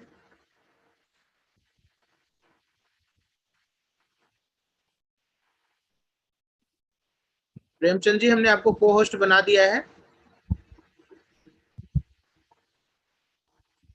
संभवतः प्रेमचंद जी हमसे बाद में जुड़ेंगे. अभी जो हमारे अगले जो शोध पत्र प्रस्तुतकर्त्री हैं, जिनका शोध हमें सुनने को मिलेगा, वो है प्रतिमा सिंह जी. प्रतिमा सिंह, आप यहाँ पे विराजमान हैं तो हैंड रेज करें.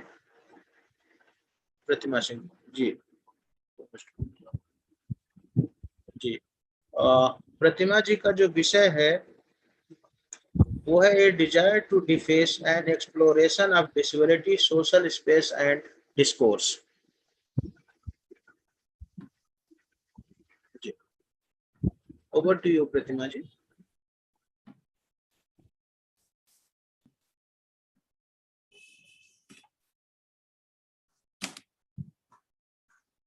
A very good afternoon to one and all present here. And first of all, I would like to present my thank to Maitreyi College, University of Delhi, to give me this opportunity to present my paper. Okay, the title of my paper is A Desire to Deface, an Exploration of Disability, Social Space and Discourse. So this paper is particularly limited to one recognized disability under RPWD 2016 Act, acid attack. So I would like to begin. Basically, if we look at the World Health Organization report, there was a report published on the International Day for the Violence Against Women. And it was reported that violence against women not only as a major public health problem, but also as a violation of women's human rights. It is estimated that in India, 1 out of every 3 women worldwide have been subjected to either physical or sexual intimate partner violence in their lifetime. Thus, any act of violence violating their right has its own multiplicity of discourse. Moreover, we also find that gender identity and its various connections, which operate within particular political and cultural norms, are a product of patriarchy and power relations, as discussed by Foucault at large. Scholars have, of course, tried to define and differentiate between sex and gender, whereas sex they call as biological construction and gender as socio-cultural identity. So looking at the historiography of this form of violence, acid attack, I find an existing gap, both in terms of representation and discussion in scholarly text. Of course, acid attack, of course, as a gender-based violence and as a disability in general. Angna P. Chatterjee raises a couple of valid points about gender and sexual violence in South Asia, where she says, normalized and performed through material and symbolic acts that are carried out in regular life through the ordinary network, making them routine violence. So the problem here is that defining the very cause of gender-based violence in India is more difficult and contentious task because there is no uniform civil code that can address the root cause of such violence. As Nivedita Menon, in one of her scholarly essays, Sexual Violence and the Law in India, problematizes the feminist struggle for equal rights for women in India, where she observes the need for the shift from women rights to the Uniform Civil Code. Scholars, of course, we have Neha Malik, Deepa Kalsam Iyer, they talk about acid violence and they note that to a certain extent, limitations in research method, the definition of violence, sampling technique, interviews, training, skills, cultural differences that affect respondents' willingness to reveal intimate experiences, as well as underreporting of such cases, make direct comparison between cultures or countries problematic. So acid attack is one of the recognized disability as per the Rights of Person with Disability, RPWD Act 2016. There was a report published by Indian Express in 2021, which notes that the Bombay High Court recently held that an acid attack victim would be considered a person suffering from a specified disability and therefore entitled to additional compensation, rehabilitative measures, and free medical treatment available for persons with disabilities as per the Rights of Person with Disabilities. The severity of this crime was also observed in 226th Law Commission report, where they writes, victim of acid attack suffer a great deal due to slow judicial process, inadequate compensation, and obviously from the after effects of the acid attack itself. Thus, there is an urgent need to legislate distinct section in the IPC to deal with acid attack and set up a criminal injuries compensation board in India to deal with such cases in an effective and efficient manner to help the victim of the acid attack to get compensation for medical facilities and rehabilitation apart from making section.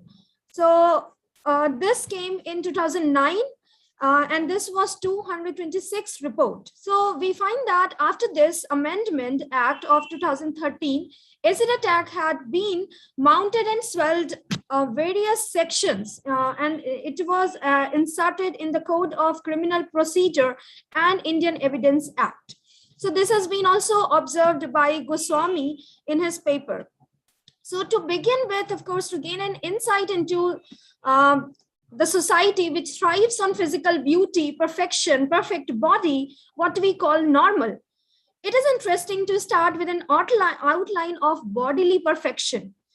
There is this myth of beauty, especially of women globally. It is as old as human civilization. So G.N. Karna, one of the renowned scholar, also traces this historiography in his book, where he says that there is the relationship in between normality, deformity, and disability. He says that Butimid in ancient Greece, which he called a country that gave birth to the Olympics, which emphasized more on the bodily perfection of Olympians. It presented an idea of perfection in terms of physical body to the entire world. So we find that there is this belief system about bodily perfection in Western civilization as well.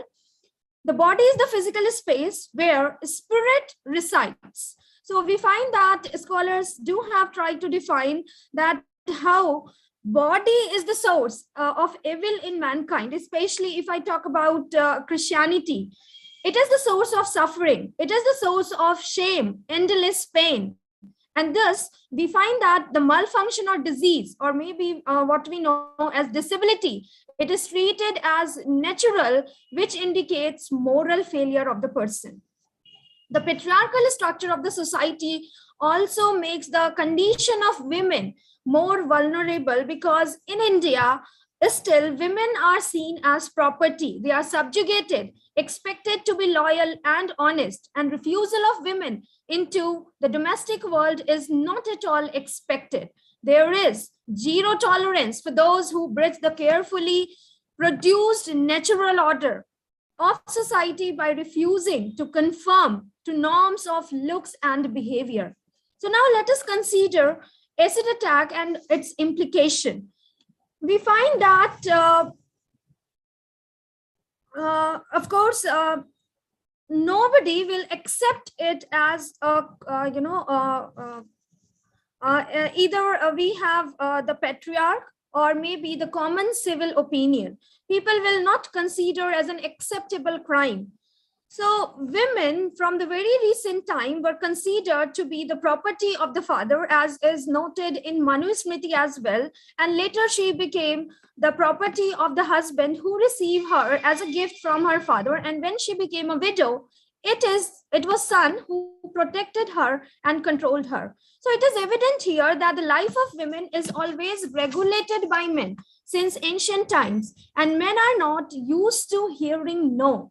Various factors which have to date come to the light of throwing acid have been a refusal to women to enter into conjugal relation, denial of women to enter into relationship, withdrawal of women from the ongoing relationship, etc. So we find that the case of women with disability worsen the situation, because as in India, there is this common belief that women must be loyal and submissive, no matter how men treat them. It has its close affinity with the idea of anonymous love for husband.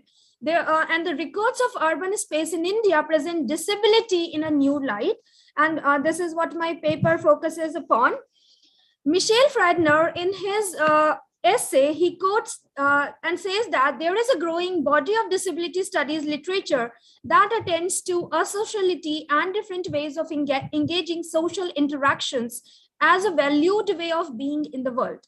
However, we find that there are scholarly research conducted addressing disability and gender. But then my paper is basically concerned with acid attack in particular. So I have tried to follow an empirical and interpretative approach to look at the cases of acid attack, and I have tried to problematize in terms of course, its understanding in urban space, the changing scenario, both inwardly and outwardly, which is trying to create a new space for disabled people. So now the question here arises that what these social spaces are doing. Michel Friedner has quoted, of course, about social space. He says that, I would like to quote, social is a relatively new category of control and organization. It has become a catch-all framework within which political, economic, and moral problems are remediated through social fixes. Thus, there is this increasingly social site in urban space in India that affirm a new kind of discussion and which aim to empower and promote a more rational understanding of disability. It is trying to create a new space of public interaction with what we can call as able community, and disabled community, right? So there is this interaction growing in between the able community and the disabled one. Even the question of asexuality, they try to address. So we find that, of course, as a category, of course, as a disability category, we find that these people actually address more their intimate life. They are being denied their rights and access to citizenship even. So within the qualitative framework, I have tried to collect some of the interviews, and these are some of the personal interviews which I have taken with the survivors. And these are, I have tried to look at as a representative tool and only a predominant source, because in hardly we find the representation of Pratima, kindly conclude. Okay. So looking at the cases of acid attack survivor, we find that in Indian society, love is a man's honor and responsibility of women to reciprocate it. As Saima Jislam also explores violence against women, where she observes that it is a man who has honor, and yet it is responsibility of a woman to protect it. And one of the many causes of throwing acid on the victim is rejection, which in turn revenge. So this has been actually largely examined by various critiques. One of the interview which I have taken in Varanasi itself with the survivor Sangeeta Devi. She is running, of course, she's the owner of the cafe, the Orange Cafe, which is, of course, a space. A cafe which is seen as a site for the representation of these people. So looking at the reason for disfigurement, when I have taken the interview, what I find that in India, there is this idea of the beauty and due importance given to the physical appearance and perfection of people in general, and the identity of women lies in her face. And that is why most of the cases which happen in India of acid attack, women's facial, we find the cases of facial disfigurement. Now, Nivedita Menon, in one of her books, Seeing Like a Feminist, she quotes, I would like to quote here, have you ever heard of nude makeup? This is what it is. Nude makeup looks are all about your skin looking fresh and dewy without looking like you are wearing makeup. All you need is eyeliner, mascara, nude lipstick, and a highlighter blush that will give your skin a natural glow. The whole point of nude makeup here must be problematized because women now spend hours in painting the faces to make it look like you had not touched it at all. The maintaining of social order is like that. It requires a faithful performance of prescribed rituals over and over again throughout one's lifetime. And the complex network of cultural reproduction are dedicated to this sole purpose. So this has actually created the idea of reconstructive beauty myth as well. In fact, especially in relation to acid attack cases, where the survivors basically go for skin grafting and so many other treatment. Now, my question that I have tried to problematize that what these spaces are trying to do, these social enterprise. So in the current decade in India, we find that, of course, it is in the middle of profound changes from urban social space to state. The debate on welfare, rehabilitation, and employment of disabled people are being addressed radically. A series of demand-side initiatives have been taken mostly by activists, NGO foundation, and social welfare sectors. Overall, there is this rich evidence that contribute to the representation of survivors in urban space. To interrogate the ways in which acid attack survivor indicate with society and how society understand the concern of these people, I have tried to look at several questions which these people actually argue. That is employment a solution?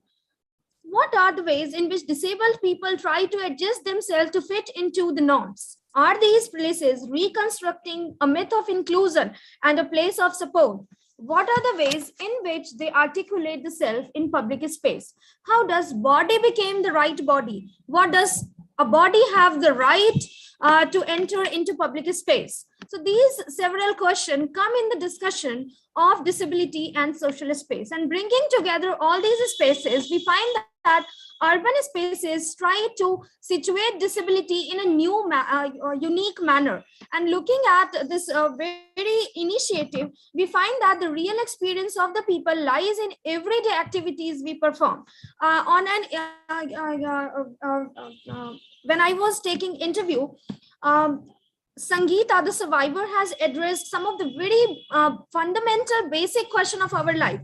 She has said, I would like to first say in Hindi, then in English, दीदी मैं भी सबकी तरह market जाना चाहती हूँ, मुझे भी दुनिया देखना है, मुझे भी हिल्स पे जाना है, मुझे भी इंडिपेंडेंट बनना है, घर पे मुझे बिल्कुल अच्छा नहीं लगता, सभी लोग मुझसे सवाल करते हैं, I want to go to market too, I want to see the world, I want to be independent, I don't like being at home at all because everyone questions me as I can't do anything in life.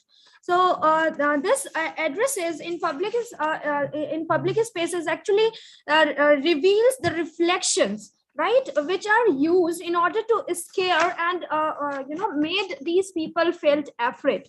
So we find that these developments at urban social space are predicated on the idea that there is no reason for the survivor to hide within the veil, and their face is not a sight of shame. As you can see this video, of course, as we are running out of time, so I did not get this opportunity to play this video, where we find that no face ever is shame. From sensitizing and awareness to bring change in society, the public space aims to redefine the understanding of disability.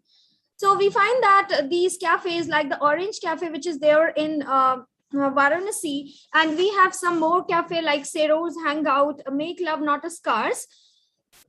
These are some social enterprise that provides a space to connect with society and create a network among survivors. These social enterprise are managed and operated entirely by the survivors, notably offering them vocational training, engaging them in different activities. In practice, the founders of these cafes realize that it is essential for society to understand the extra burden on the survivors. Mere rehabilitation, if we think of it, will not bring any change in society. Creating an alternative map, the urban space gives them a voice to denounce the attack. Most of the survivors who are working are from rural backgrounds, very interesting, and from lower middle class family. It is, of course, a renowned feminist emphasis on the struggle of these acid attack survivors, as in India, we find that most cases are of women, and they are trying to reconceptualize the relationship between disability and gender-based violence in a new light. So they are trying to create an organized idea, which I don't find have ever existed. And it is, of course, a marked key shift in relation to acid attack. So although, of course, there are these struggle that goes on, that complicates the very idea of our understanding of the term gender, the idea of marginalization. But then looking at these cafe, we can conclude that it is, of course, successfully trying to create an alternative map, the urban social space, that gives them a voice to denounce the attack. Thank you so much.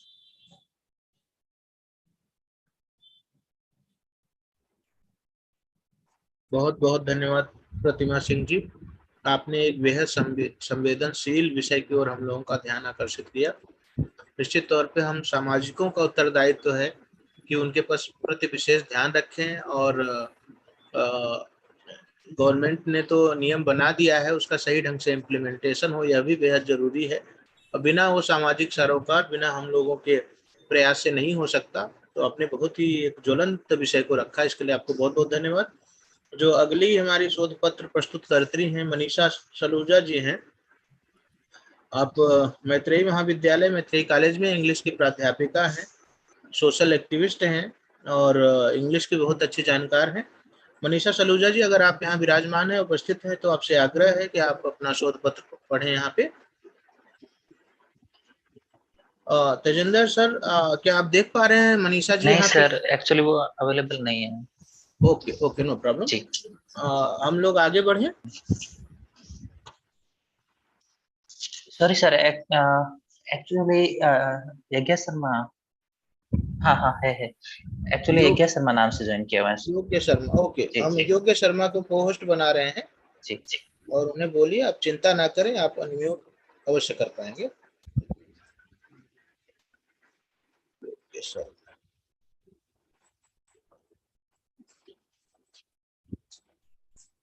जी, योग्य शर्मा जी, अगर वनीशा जी आप अब try कीजिए।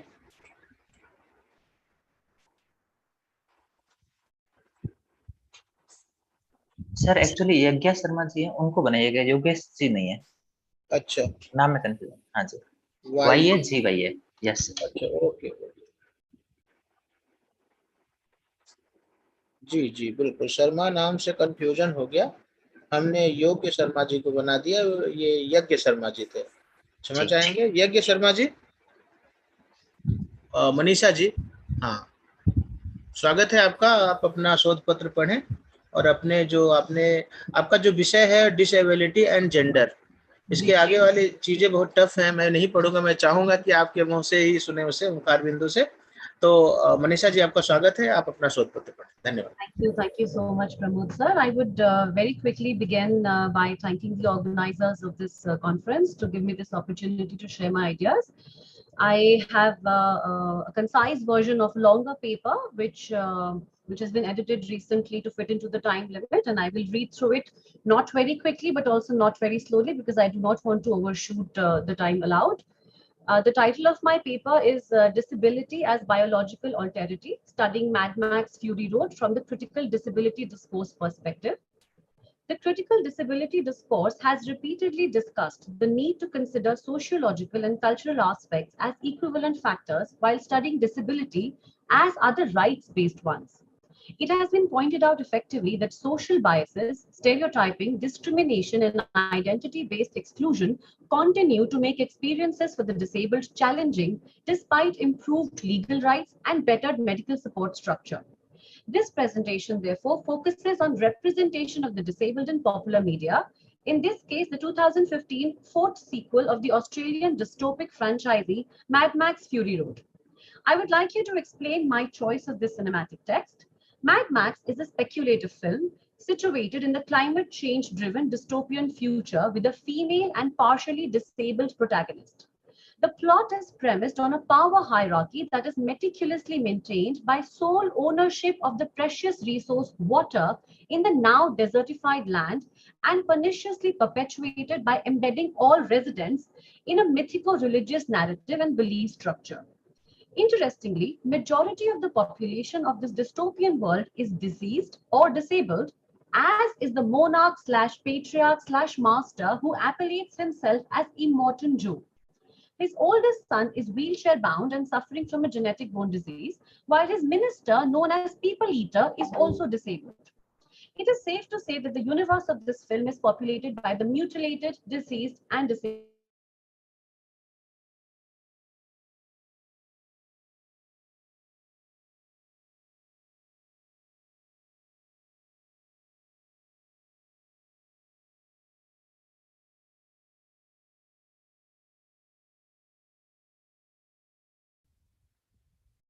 चंदर जी, आप सुन पा रहे हैं या मेरी तरफ समस्या नहीं है? सर, टेक्निकल इश्यू है।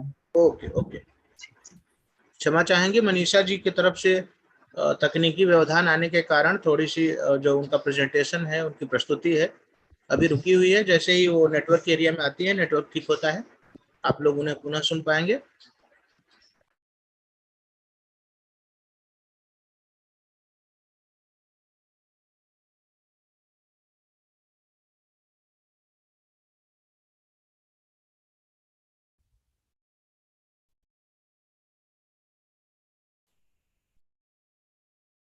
तकनीकी की बहुत सारी खूबसूरती है, लेकिन उसमें ये जो है थोड़ी सी समस्या आ जाती है कभी कभी, यदा कदा।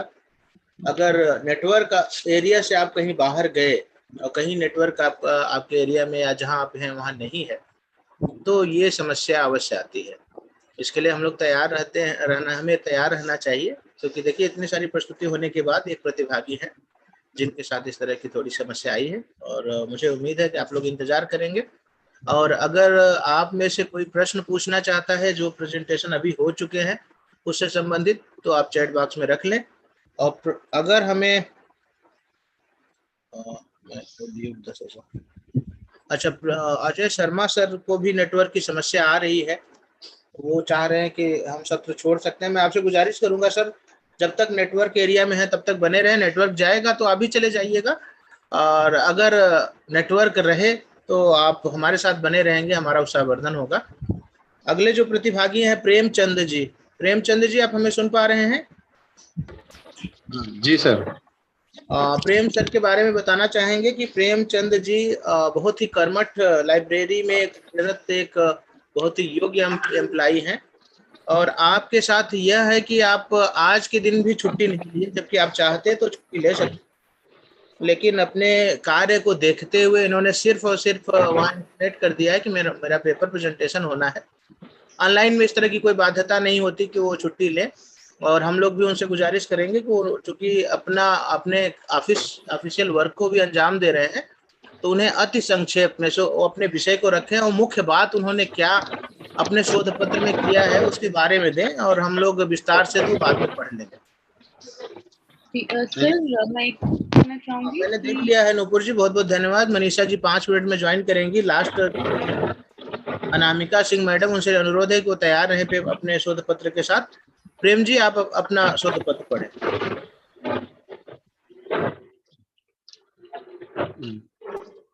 धन्यवाद सर।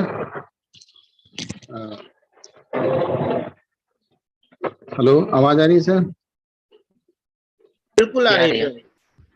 हाँ जी, मैं बहुत बहुत धन्यवाद करता हूँ सर, मुझे मौका दिया गया। मेरा जो टाइटल है सर, मैं लाइब्रेरी फील्ड से बिलोंग करता हूँ, तो ये मेरा जो विषय है वो library facilities for person with disability in academic library. तो इसमें मैं जो कुछ पॉइंट्स मैंने रखे हैं, तो कुछ मैंने समझने की और समझाने की जो कोशिश की है वो मैं आप सबके सामने रख रहा हूँ। तो इसका जो है मेन पॉइंट जो है सर ये है कि this paper focused on the impact of persons with disabilities on academic library facilities, process, services, and products, making library services accessible through the internet to persons with disability in the library, such as documents, acquisition, technology, processing, circulation, reference services, resources sharing, documents, distribution, etc., and through them also emphasis on the role of challenges as well as providing individual with disabilities access to library facilities, process, services, and products so that they can easily access their information. In today's technology era, information should be provided to persons with disability by reducing their problem through technology. It is of utmost important to have equality with persons with disability and also to take care of their acts in the academic library systems. Along with this, the responsibility of the librarian and library staff also towards them should be focused more. Thank you. बहुत बहुत धन्यवाद प्रेम जी, आपने अपने कार्यस्थल से भी प्रस्तुति दी है, इसके लिए आपका हृदय से आभार। और आपने बहुत ही अच्छी बात रखी। लाइब्रेरियन के रूप में या लाइब्रेरी के में कार्यरत जितने भी कर्मचारी हैं, जब भी कोई दिव्यांग जन जाए तो उनका विशेष ध्यान रखा जाए, वहाँ क्या सुविधा होनी चाहिए, कैसी व्यवस्था होनी चाहिए। आपका जो शोध पत्र है उसको लेकर ही मुख्य रूप से था, और मुझे लगता है कि यह सभी के लिए एक सीख है जो अन्य लाइब्रेरी जगह से लोग जुड़े हुए हैं, क्योंकि हम लोग तो अपना कार्य करते ही हैं, लेकिन कुछ ऐसी व्यवस्थाएं हैं, अगर वहाँ विशेष सुविधा उन्हें मिल जाए तो निसंदेह उनका जो कार्य है वो बहुत आसान हो सकता है। तो धन्यवाद प्रेम जी, आप अपने आप को म्यूट कर सकते हैं। और हमारे जो अगले प्रतिभागी को हम सुनने से पहले चाहेंगे कि आज के जो हमारे अध्यक्ष हैं, सत्र की अध्यक्षता कर रहे हैं अजय शर्मा सर, अगर वो यहाँ विराजमान है तो हमारा मार्गदर्शन करें, उसके बाद आप जा सकते हैं। अजय शर्मा सर, तेजेंद्र सर, अजय शर्मा हैं क्या? संभवतः नेटवर्क इशू था उनके साथ और वो बीच में ही जा चुके हैं, जैसे जुड़ते हैं। नहीं है सर, शायद जी जी। Okay okay. और मनीषा जी हमसे फिर से जुड़ चुकी हैं, उनका शोध पत्र अभी रह गया था यज्ञ। ओके, मनीषा जी मैं आपसे अनुरोध करूंगा कि आप अपना शोध पत्र पूरा करें। जी, thank you sir. I apologize, I dropped out because of a sudden power cut. तो मैंने जहाँ छोड़ा था मैं वहीं से दोबारा शुरू कर लेती हूँ। The plot is premised on a power hierarchy that is meticulously maintained by sole ownership of the precious resource water in the now desertified land and perniciously perpetuated by embedding all residents in a mythical religious narrative and belief structure. Interestingly, majority of the population of this dystopian world is deceased or disabled, as is the monarch slash patriarch slash master who affiliates himself as Immortal Joe. His oldest son is wheelchair bound and suffering from a genetic bone disease, while his minister, known as the People Eater, is also disabled. It is safe to say that the universe of this film is populated by the mutilated, diseased, and disabled. The film has still seldom been studied from the perspective of disability. My presentation today engages with 2 points. One, will the impending ecological crisis and the possibility of a greater machine-dependent bodies change the manner in which we perceive disability? Can disability be understood as biological alterity in the futuristic body-diverse world? Does redefining disability so offer us a more empowering narrative than the narrative of a lack, wherein disability is to be defined as a lack or absence of ability? The second point my presentation deals with is how disability informs sexuality and reproductive rights for women. Owing to time constraints, I shall limit my analysis to the given cinematic text only. Mad Max Fury Road has been hailed as a feminist film by most reviewers for creating a female lead that sidelines the titular Max. The film also offers an interesting repertoire of bodily types, at some points stereotypical, on others subversive. A convenient gender-based divide will give us the following classifications. The women come in 4 types. The menopausal mothers, called the Balvini, the immobile, overweight, lactating mothers who produce the nourishing mother's milk, which is a luxury product in this post-apocalyptic economy, the incredibly beautiful, very young, and perfectly able-bodied breeders, and finally, the completely desexualized, androgynous, and partially disabled Warwick driver Furiosa. The men too come in bodily types. The male patriarch cum totalitarian leader lives with visible genetic and biological mutilations, his survival impinging on apparatus attached to his face and body, making breathing possible. His sons similarly live with some disability and have access to supportive machine and medical structures. 2. The half-lives or war boys who have a genetic disorder preventing their bodies from producing blood. They're raised on a quasi-religious propaganda like a suicide squad. 3. The only biologically whole males in the movie are the nearly formed fetus of Immortan Joe's wife that dies in an accident with his mother even before he's born, and the titular Max, who is used as a blood bag by the half-life nuts. The biological normative is thus inverted. The so-called biological superior becomes the lowest in the food chain or fails to survive. Borrowing from critical post-humanist disability studies, here I wish to argue the primacy of socio-cultural materiality over eugenics, wherein the disability is located as much, if not more, in the social environment as in the body.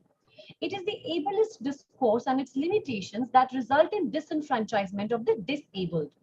To break away from the ableist narrative, it would be more helpful if we look at disability instead as biological alterity, just as we have the term differently abled instead of disabled.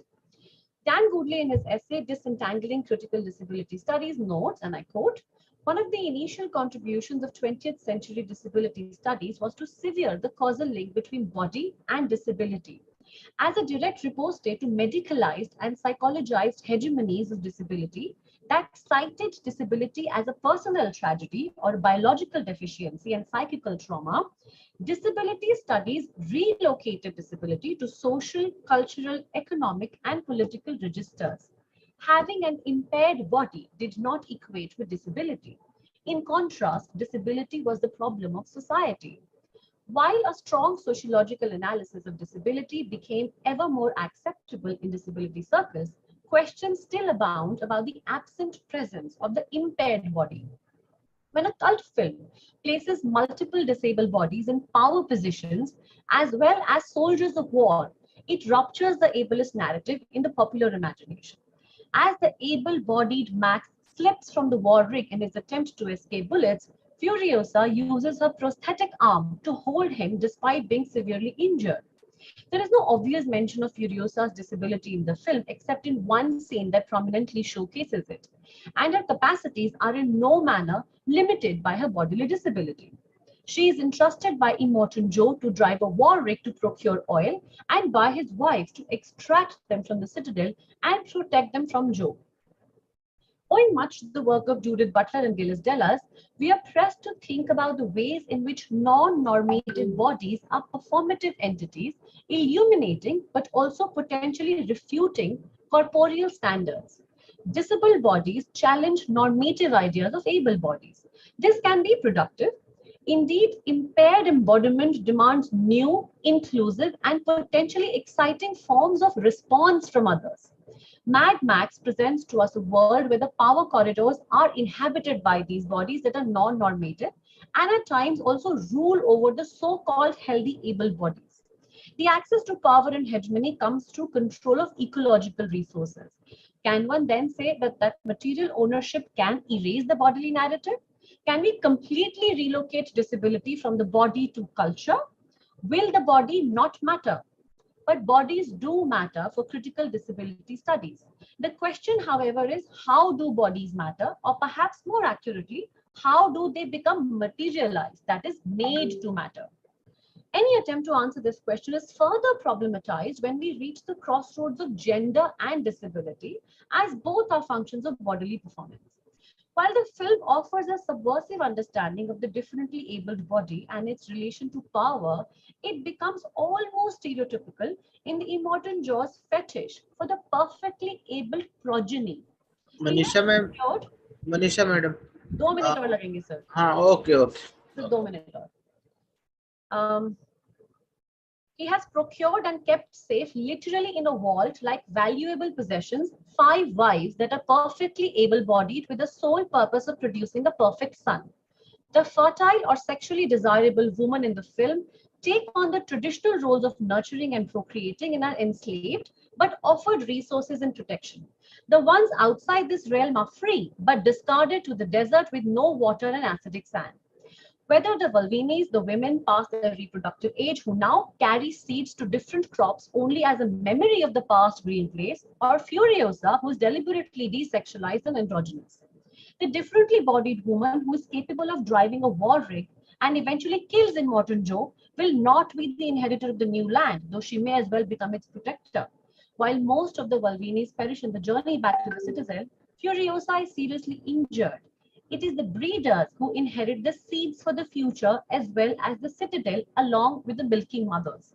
As I close my presentation, I would like to reiterate the proposition of this paper, which is to study how disability can be relocated from the discourse of bodily ability and situated into societal power dynamics. Thank you very much. बहुत बहुत धन्यवाद Manisha madam, आपका paper वाकई बहुत शानदार रहा है और हमने आपको इसका पहले ही इनाम दे दिया. आपने नाम थोड़ा आपका नाम वास्तविक नाम नहीं दिख रहा था, हमने आपको मनीषा सलूजा मैम के नाम से डाल दिया है. वो मेरी बेटी का नाम है एक्चुअली, वो उसकी क्लासेस की वजह से जूम में नाम उसके साथ साइन इन रहता है. ओके ओके, कोई बात नहीं, बहुत अच्छी बात है, दोनों लोगों की उपस्थिति एक साथ हो गई. हम उन्हें भी सर्टिफिकेट अवश्य इशू करेंगे क्योंकि कहीं ना कहीं वो इस आपके प्रेजेंटेशन में सहयोगी रही हैं और हमारे लिए भी एक सबसे छोटा जो प्रेजेंटर है उनका नाम इसमें दर्ज हो जाएगा. बहुत बहुत धन्यवाद मनीषा जी. अगले जो हमारे प्रेजेंटर हैं वो हैं प्रोफेसर राजीव सिंह जी और डॉक्टर अनामिका सिंह. ये दोनों का कंबाइंड पेपर है impact of climate changes in and disabilities. तो मैं अनामिका जी से गुजारिश करूंगा, आप मैत्री महाविद्यालय में ही अध्यापिका हैं, बॉटनी की विशेषज्ञ हैं और बहुत अच्छे जानकार हैं। कई कमेटियों में आपकी भागीदारी हम लोगों को मार्गदर्शन देती रहती है। तो Anamika ji, over to you.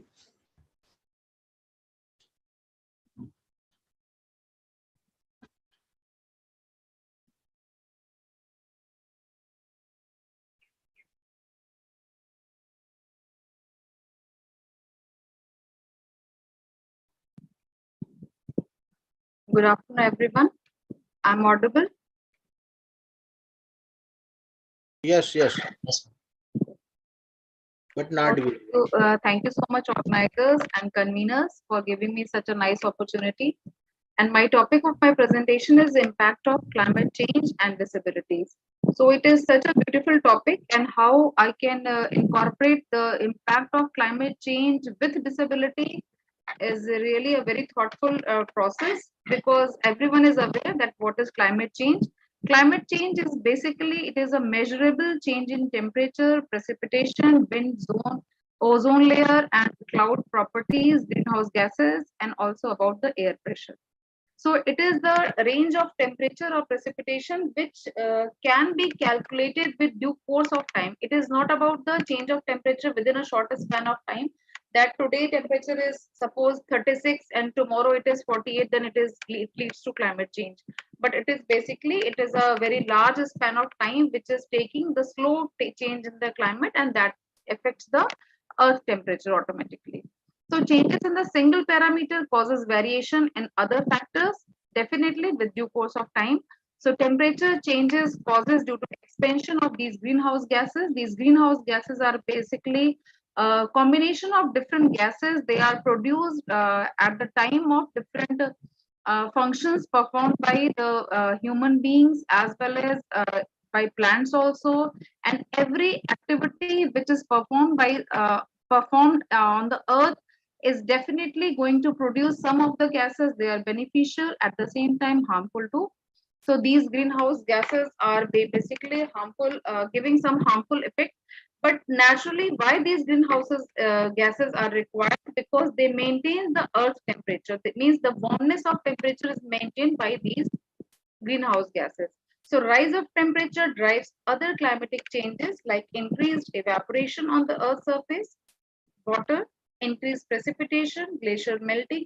So these glaciers melting is a very new topic, because everyone is aware that what is glacier melting, because one glacier melts, it is rise of sea level, and that causes expansion of the ocean water, that contributes to surface river surface rise and may lead to flooding. So these are the two beautiful pictures, because whenever we are imagining, whenever we are talking about the Indian map, definitely two side covers with the beautiful shore of seas. So this is a blue whole water area. But actually, this picture, this second picture, it is taken in January 2022 by satellite. And see, and you can imagine the beauty or the story which is going inside the sea, that it is a rapid warming of Indian oceans, and these Indian oceans are warm, becomes warm like anything, and due to this drastic warming of oceans, it causes climate change that leads to more cyclones. So climate change is not a short-term temperature or any other factor change, rather than it is a very long-term shift of temperature and weather pattern. So what are the causes of climate change? We all are aware of deforestation, agriculture, transport, pollution, overpopulation, consumer practices. But this is the very new term added in this global warming and climate change, that agricultural practices, because previously we all have studied about the deforestation is just for agriculture, and agriculture is required to fulfill the food requirement of population. But what are the agriculture practices? They are that are basically harmful for human beings, because once deforestation is there, then definitely we will go for agricultural practices.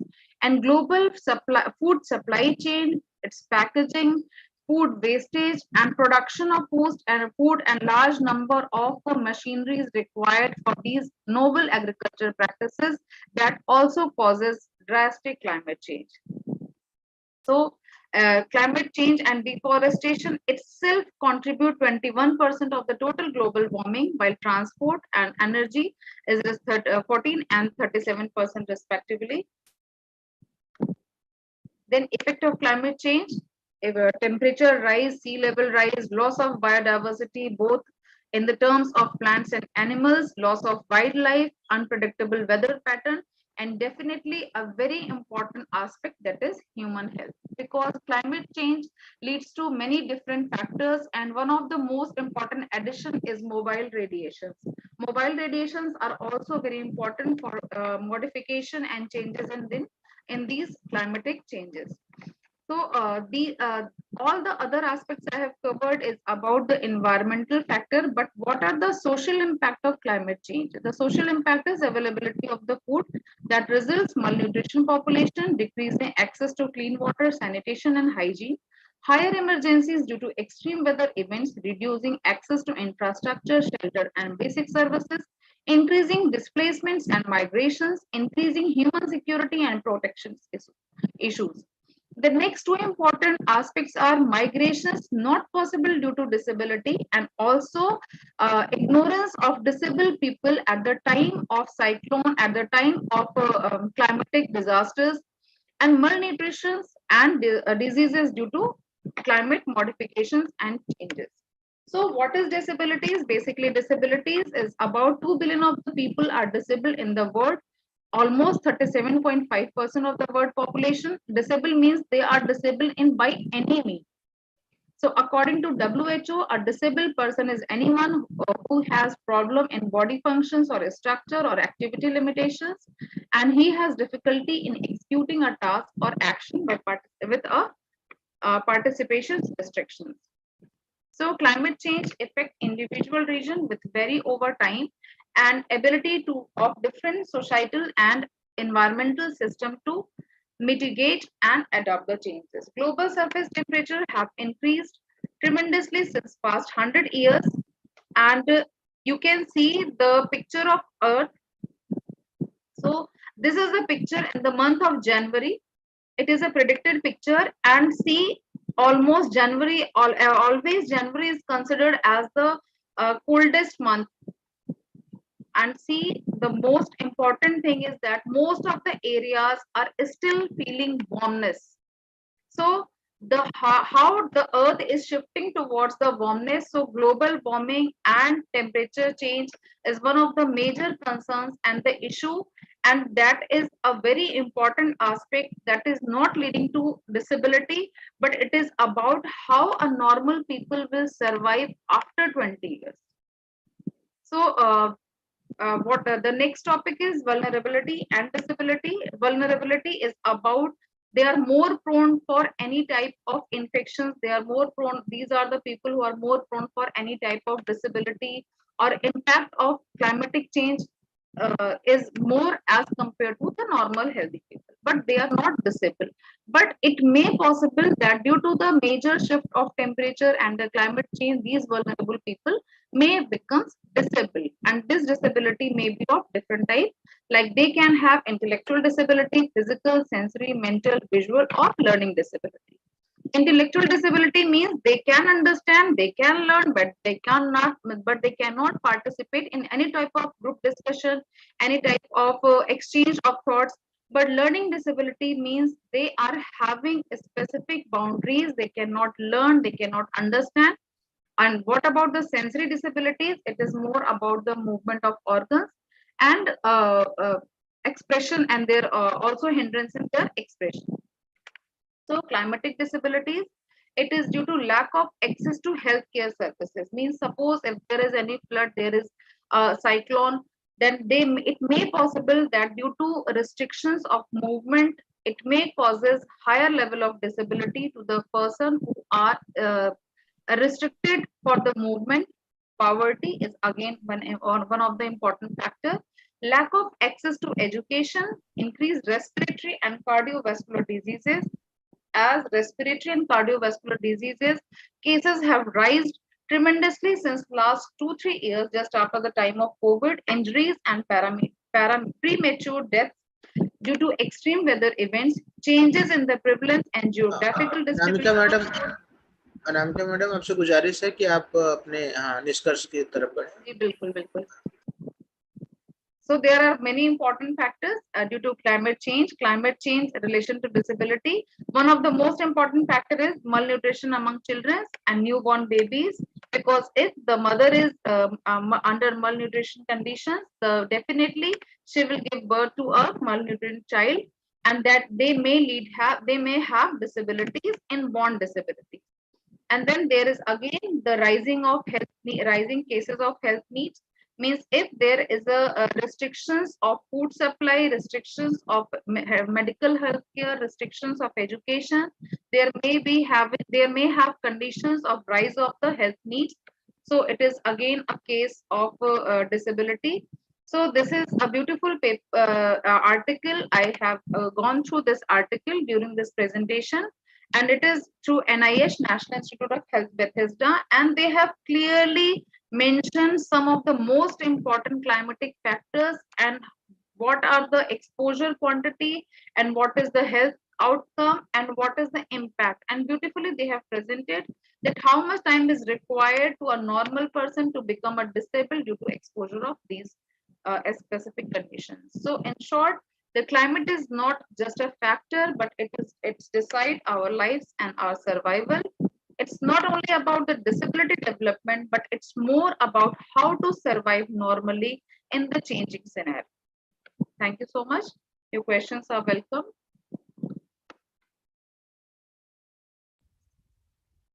बहुत बहुत धन्यवाद Anamika madam, बहुत बहुत धन्यवाद। प्रतिभागियों से निवेदन है कि वो अपना प्रश्न, बहुत ज्यादा समय नहीं बचा, हमारा सत्र समाप्त हो चुका है एक तरह से देखा जाए समय के अनुसार, किंतु हम लोग बने हुए हैं और आप लोग अगर कोई बहुत आवश्यक प्रश्न हो तो उसे चैट बॉक्स में लिखें, अन्यथा आप हमें मेल कर सकते हैं wdc@maitreyi.du.ac.in। हम संबंधित जो हमारे वक्ता हैं उनसे उसका उत्तर लेकर आप तक उसे जरूर पहुंचा देंगे। और फिलहाल आप में से कोई अगर प्रश्न पूछना चाहता है तो हम उसे अनम्यूट भी कर सकते हैं। यहाँ कोई प्रश्न आप में से जिसे भी पूछना हो पूछ सकता है। अच्छा, अटेंडेंस के लिए मत पूछिए, अटेंडेंस के तो लिंक बार बार जाते रहेंगे। अभी हम पुनः एक बार अटेंडेंस का लिंक प्रेषित करेंगे, इसकी चिंता ना करें।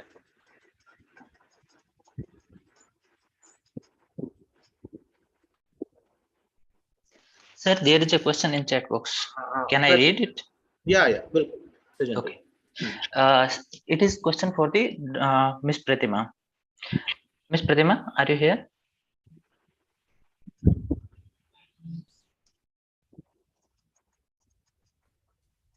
Yes, she is. Okay. So question is, women as property of their parents in the ancient India. Could you amplify Sita, Hidimba, Sakuntala, Draupadi, Surpanakha? Will you call them parental properties? All right, very interesting question that actually cannot be answered at once in respect to disability, because whatever I was trying to say in reference to how in India still there is this violence which is gender-based. If we closely examine the cases of acid attack, of course, I'm not generalizing it in that way that we can say that no acid attack has ever happened on men. It of course there are cases, but if I look at the very data of the cases which are actually reported, so the most of the cases which I find is of women. And particularly women, if I talk about, of course, there is still a lot of debate going on that when it comes to women with disability, so they are often double marginalized. In fact, in my paper also, I have tried to talk about that how there is this case of double marginalization and the religious notion, because most of the time we need to here understand the very idea of the doctrine which is related to karma phala in of course in India. So if we understand this very idea of disability in its relation to karmaphala in Indian philosophy, or in Hinduism. So basically, we find that it is assumed that disability is the result of some crime which has been committed in the past, and the person has actually in past probably has committed something wrong which is against the will of the God, and which is against the religious and moral order of the society. So that is why we can say that, of course, in more general understanding, we can say that in the context of India, we may consider disability as a divine punishment. So many scholarly papers are there, and of course I try to make the point of the patriarchal structure of the society, because even if we believe or not, but yeah, it is an acknowledged fact that women, of course, if I talk about rural area in India, women are of course still seen as a property. They are subjugated, they are expected to be, and this is what the question that has been asked. So if we look closely, if we examine the cases of acid attack, most of the survivors, they complain that they have either refused to be in our domestic world, or maybe they have actually tried to say no to the idea, because the idea of love is, in fact, that how we understand this very concept of love. Concept of love is it must be reciprocated. If a man proposes a woman, so it is expected that women must reciprocate love. And that you have said, actually I was quoting it from a book by Nivedita Menon.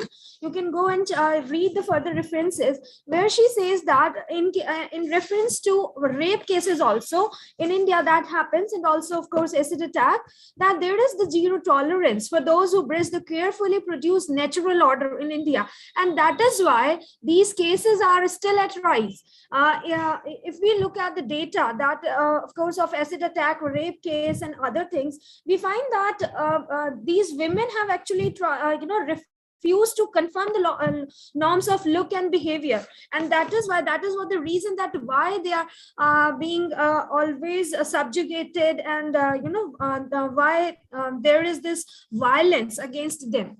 So it is the result of, because there are so many implications that we need to consider in order to understand the patriarchal structure of Indian society. And Manusmriti, of course, that I was quoting actually, that it is one of the most controversial texts. That also, in that way, problematizes the very idea of women, right? That how women should be treated and how they must be looked at. Okay, thank you, Singh. Thank you, Ms. Singh. And next question is from the Suraj Kumarji, and it is for the Dr. Anamika Singh. Ma'am, ma'am, how to stop global warming in the real world?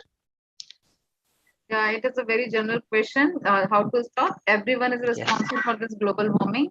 Our daily practices, that whatever we are using appliances in our home, is the main cause of global warming. Automobile industry, higher industrialization, deforestation, and higher uses of novel technologies. So मैं ये तो नहीं कह सकती कि आप वो technologies को आप यूज मत कीजिए, but definitely we can restrict ourselves so that we can minimize, because earth is definitely a beautiful place to live and to survive, but nowadays the most important concern is how to survive beautifully on earth or successfully on earth without any disease. So most important cause is human being for this global warming. So definitely we have to take care of our daily life routine practices, and we have to plant more trees, not especially in the terms of numbers, but the successful tree growth is very important. कि हमने छोटा plant तो लगा दिया but वो 10 दिन बाद चला गया, वो नहीं करना है. We have to plant a tree and we have to take care of that small plant into a complete plant, into a complete tree.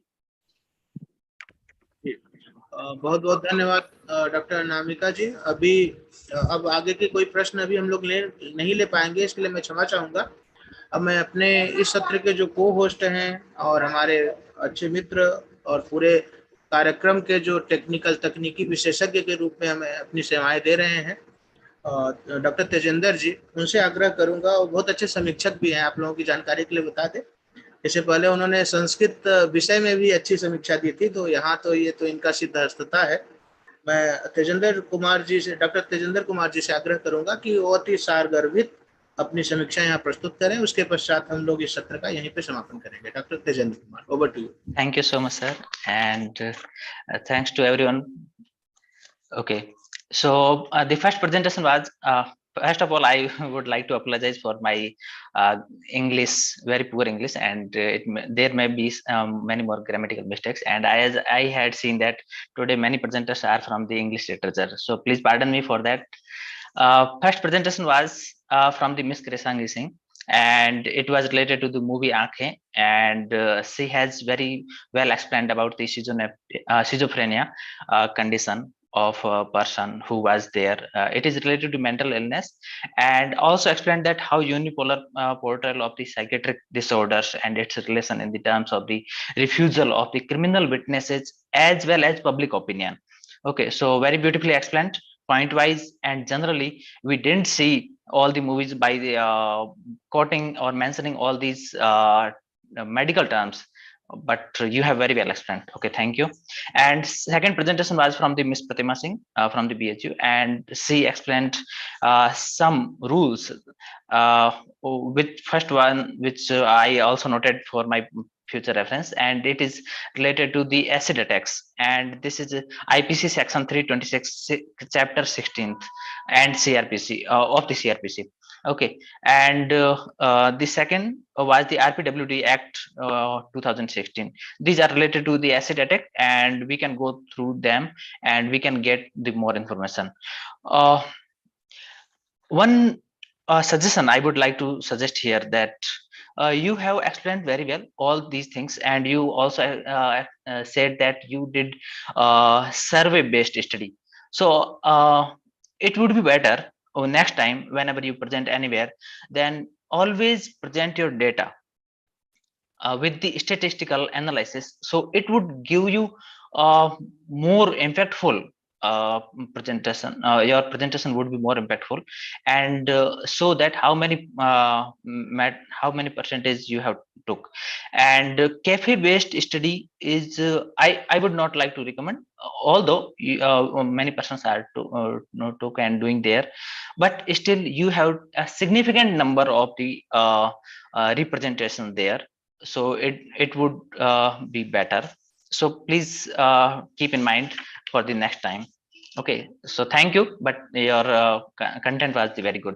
Next presentation was from the ma'am Miss Saluja, ma'am Miss Manisha Saluja. It was related to the movie Mad Max Fury Road. I had seen this movie a long time back, but nowadays, today I have recalled my own memories. So this movie was based on the disability and gender based, and how the societal thinking is there. And ma'am has very beautifully explained all the characters, that how they are doing the gender discrimination and bodily based discrimination. Okay, you have explained that how genetic also explained that how genetic presentation in terms of the so-called stereotypic phrase in blood in still they are in really existing in nowadays in society also. So we need to find out all these issues and to get rid of them. Next presentation was from Mr. Premchand. You have explained about the facilities in the library. Although it was very brief, still I was keen interested into the see the photographs and some visuals. Anyways, you tried a lot, and thanks for your great efforts. And last but not least, this presentation was the from the Dr. Anamika Singh.